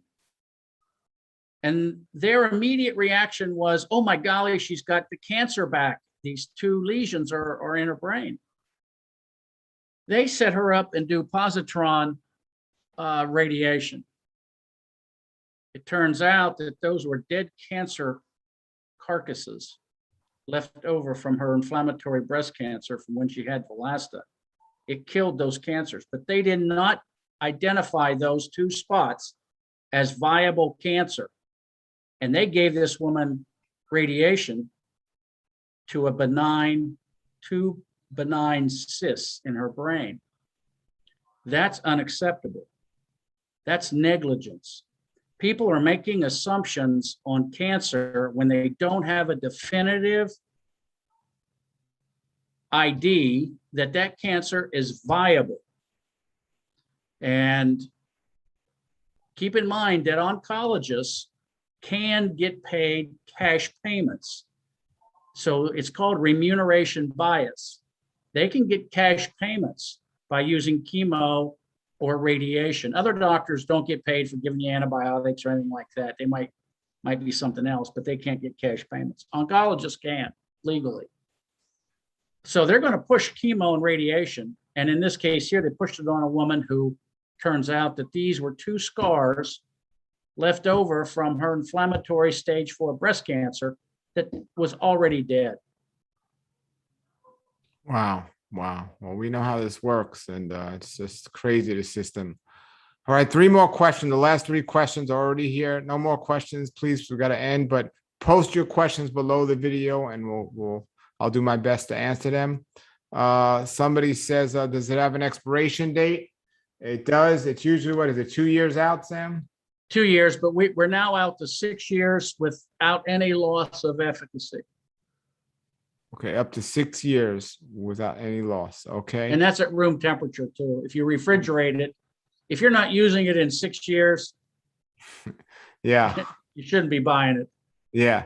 And so somebody says, again, how many dosages do they have, or do you drink it? No, it's actually a pump. It's a pump, and it's a thick liquid that comes out, and you pump the liquid into the capsules. You could just take it on your tongue, but you pump the liquid in the capsules, and the amount you take is depending on your weight, and also if you're just using it for prevention or using it for something particular like arthritis, and those type of things. So, on average, what I find is a bottle of the small will last about a month. A bottle of the big one will last about 2 months. It's double the size. But if somebody has a real later stage advanced disease, or if sometimes people call me up, they're 350 pounds, a bottle might last you half a month.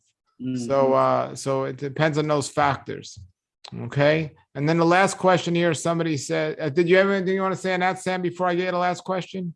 No, that's fine. Okay. Last question is varicose veins or deep vein thrombosis, DVT, thrombosis. Question mark. Anything with that? Yeah.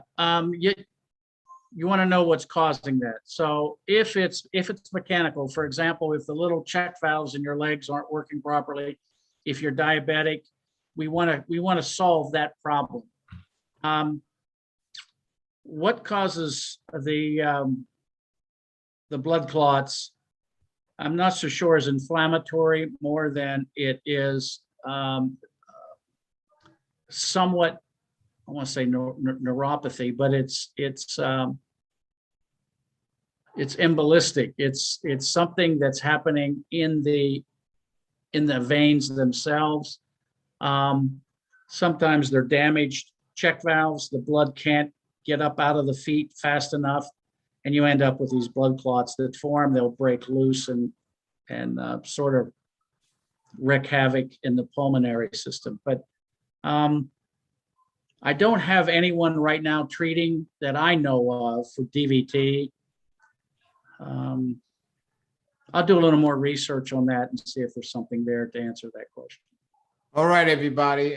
We got to end. We do have a couple more questions, but we'll have to get to those another time. Just repost those questions below the video, and I'll give them to Sam. And I do ship internationally as well. So if anyone's, I send a lot of these actually international, and this really works. And our hearts are into it. Sam's heart is into it. Like I tell everyone, if me and Sam wanted to make money, we'd open McDonald's, but we don't. We're here for your health.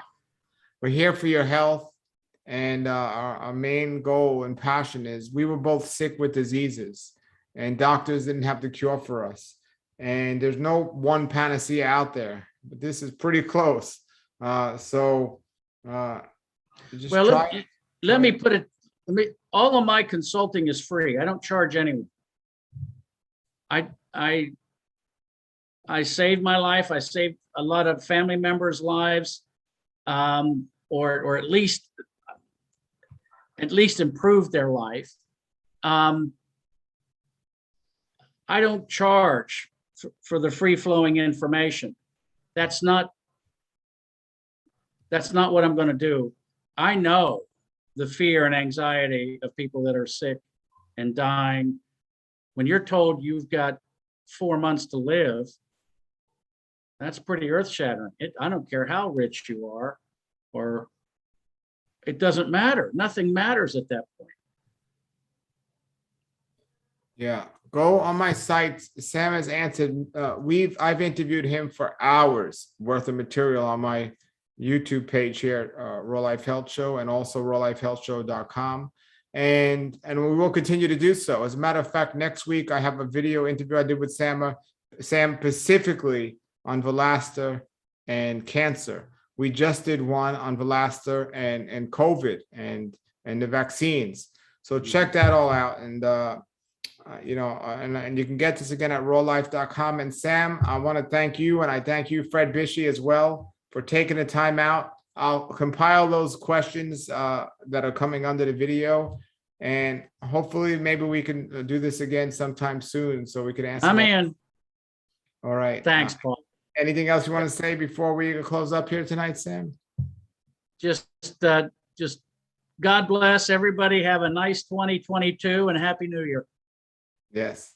All right, everybody. Thank you for watching, and you all have a blessed night, and contact me with any questions. You can contact me through the website rawlife.com. And thank you for watching here. Please subscribe to this channel if you're not already subscribed, and give this video a thumbs up. Have a blessed night, everybody. Thank you. Good night. Okay, we're off the air. Very good.